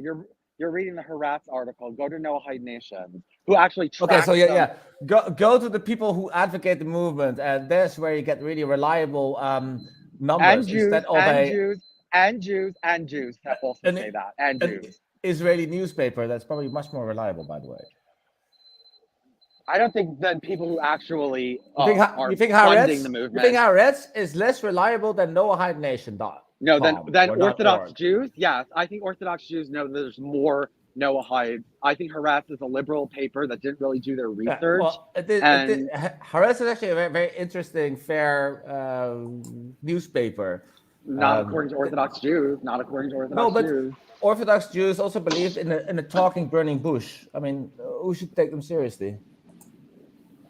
The government takes them more seriously than anyone else. They take the Noahide laws as the foundation of America. The foundation of America, yeah. Yes. Yeah. It is the foundation some proclamation, some proclamation by some president inspired by some president. I don't think it means much. Okay, well, they've agreed. They have put in writing that this is the way it is. Well, that's good for them. I hope. Yeah, they get I know. Well, they I hope they get more support than you, Vince.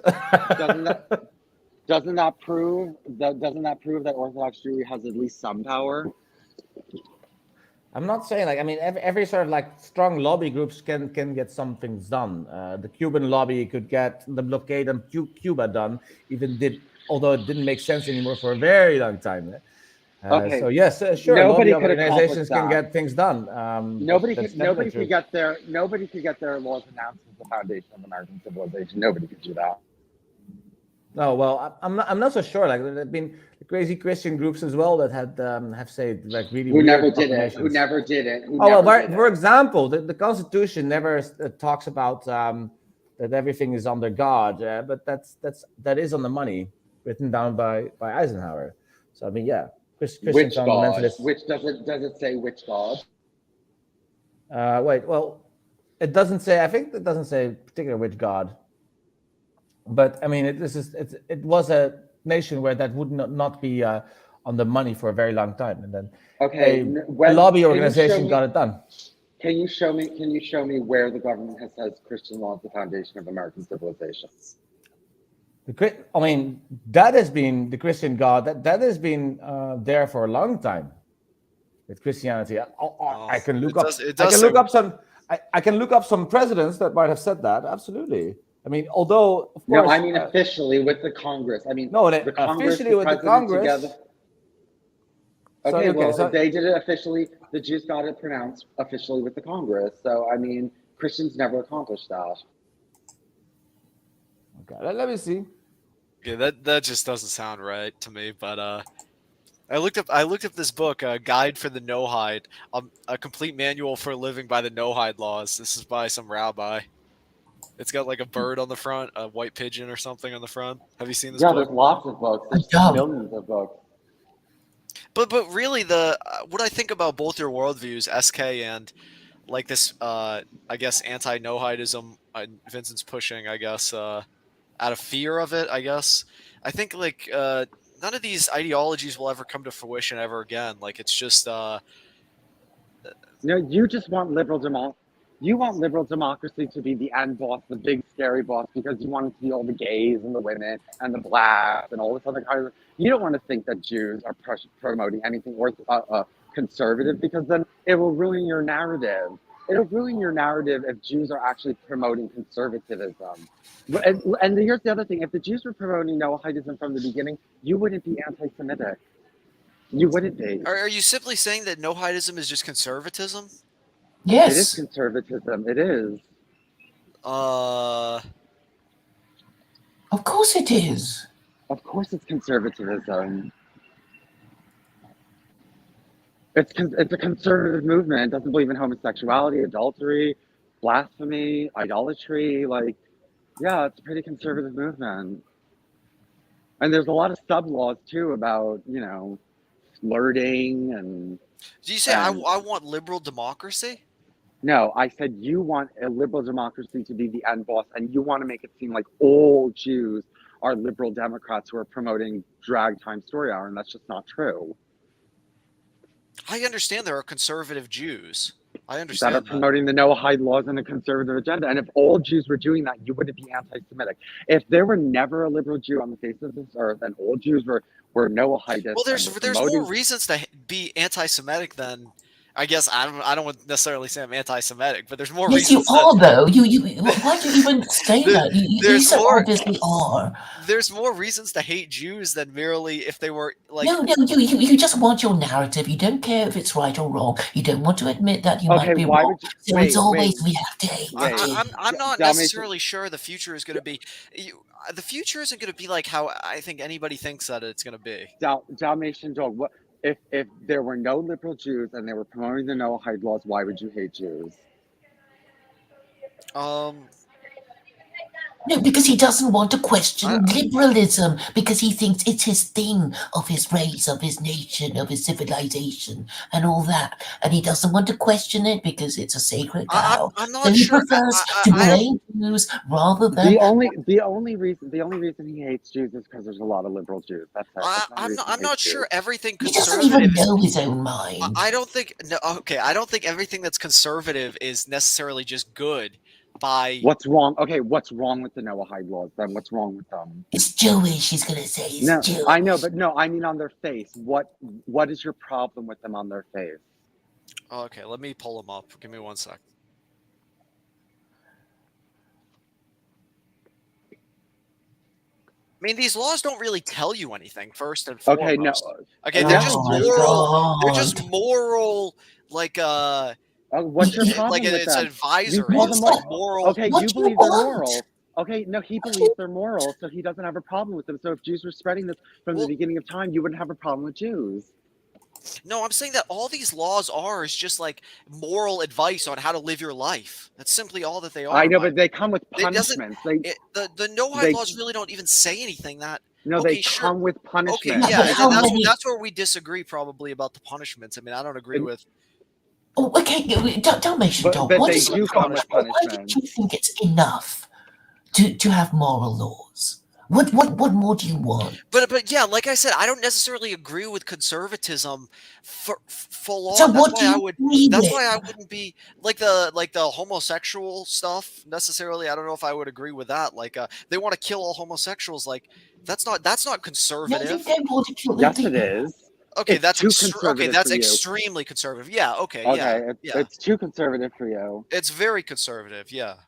Okay, And but so so what? but So there's what? other. You could hate Jews because of how they look. You could hate Jews because That's of a dumb reason to hate Jews. their group, them as like a group, their history or their genetics. Or Okay. there's a million different reasons. Let's just be honest that if all Jews were Noahidists, the level of anti-Semitism in this world would be greatly reduced. It could be. It would be. You could argue that it could be even more. Yeah, so I always Do have you a bit really, of a problem. especially in the modern liberal world? Are you serious, Vincent? When you just Wait, said no. Modern liberals are not going to go after the Noahide laws because it's a minority position. It's a minorities law. So if you go after a minority, they're not going to go after a minority. They're not. No liberal. I've never met a liberal that was you just think if they were all no-hides, anti-Semitism would come to an end just like that? Are you really that naive? I think that there would be a lot less of it. All right, so Vincent, how do you think about the bubonic plague and the killing off of Jewish people in the Middle Ages? I mean, What does that have to at the do time, with Jewish people anything? were very conservative, sectarian, very religious. And, No, they weren't spreading the Noahide laws. They weren't interacting with the Gentiles and trying to make the Gentiles into Noahides. So yeah, because they weren't doing that. If they did that, we would be in a totally different position. It would be a hate either way. If they spread the Noahide laws, everybody would find them annoying for doing so. And if they don't, nobody finds them annoying for doing it now. Nobody finds them annoying for doing it now. So they wouldn't find it annoying for them to do it any other time. I'm sure a lot of people would, if they would be much more Who's upset influential, about a lot the of Noahide people would laws actually except think me? that is very Wait, annoying. Can you name one person besides me and Adam Green who are actually upset by the Noahide laws? Well, no, I'm not upset. No, nobody's upset. That's not an argument because nobody even knows what the hell the no-hide laws are. No, a lot of people do. No, a lot of people do, and nobody except for me and Adam Green and the dissident right cares. No, but yeah. the dissident right is also, I know, but nobody they're cares. Me and trad. Adam Green are the only No, people. because Look, most people are trad. So they're now this sort of new alt right thing. Most people are trad, so they're gonna hate Jews for reasons that have to do with no, none of other them would be things. for Noahide law. Not one No, person in the dissident right no, dislikes but Jews for of Noahide course, law. look, there have been historical periods of anti-Semitism. For example, liberals have hated Jews in the 19th century for opposing certain democratic reforms. And then again, conservatives have hated Jews for Okay, but that's not the allying Noahide law. themselves at some point with the Social Democrats. So you see this That's Vincent, do you realize historical. people hate conservative Jews right now? Do you realize no, that? they don't. Well, I don't see people hating Orthodox Poor Jews. I don't Ben see people. Shapiro. Look at Ben Shapiro. Okay, and yeah, The whole right. blaze. Have you not seen all the comments on the whole Okay, when the only people Crowder versus Shapiro thing? Have you not seen the wait, comments on it when before? okay, I hear them complaining about liberal Jews every single day. They I've say, never what heard them was be it, like, oh, Jewish those incorporate or conservative something like Jews, that. those conservative Jews against homosexuality and birth control. We got to stop them. I've never heard anyone in the dissident right talk like that. Oh yeah, definitely there are Jewish people the Nazis that say so. Yeah, they are actually quite in That are favor against of conservative. abortion. They are actually quite in favor of, and they always That's a say it's like minority. just a Judaic, how would you say, yoke of Christianity and Judaism that prevents them from having eugenic policies, for example. Yeah, That's not. Look, concern even with even like Richard conservative Spencer Jewry. would say things like that. Actually, Libs of TikTok, that woman, there's Libs of TikTok, she's an Orthodox Jew, and she gets lots of hate from liberals, by the way.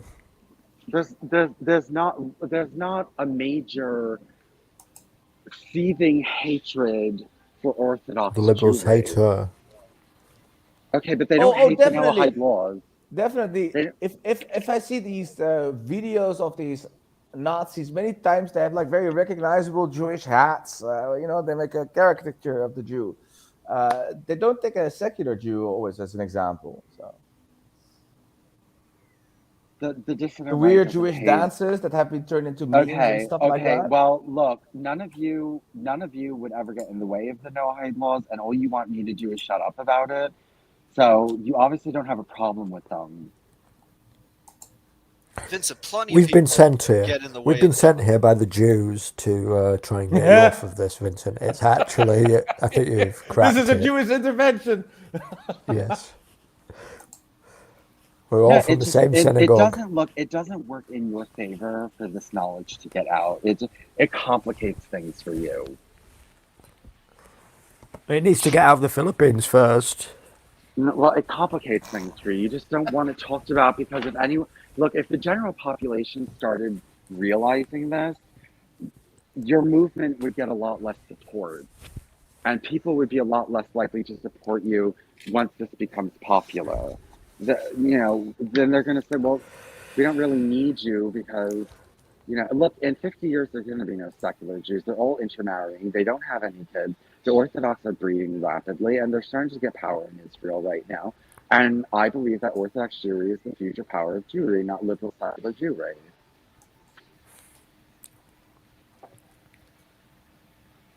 We'll have to see. I don't think actually Israel is in any way sustainable if they just let how would you say the Orthodox breed them out of existence. That's what's going on. There are lots of parties like Lapid and other people voices coming up that are quite worried about something like that, and I think it's unsustainable. Because don't be mistaken. These people don't have how would you say sort of Zionist sensibilities. These are just very religious people.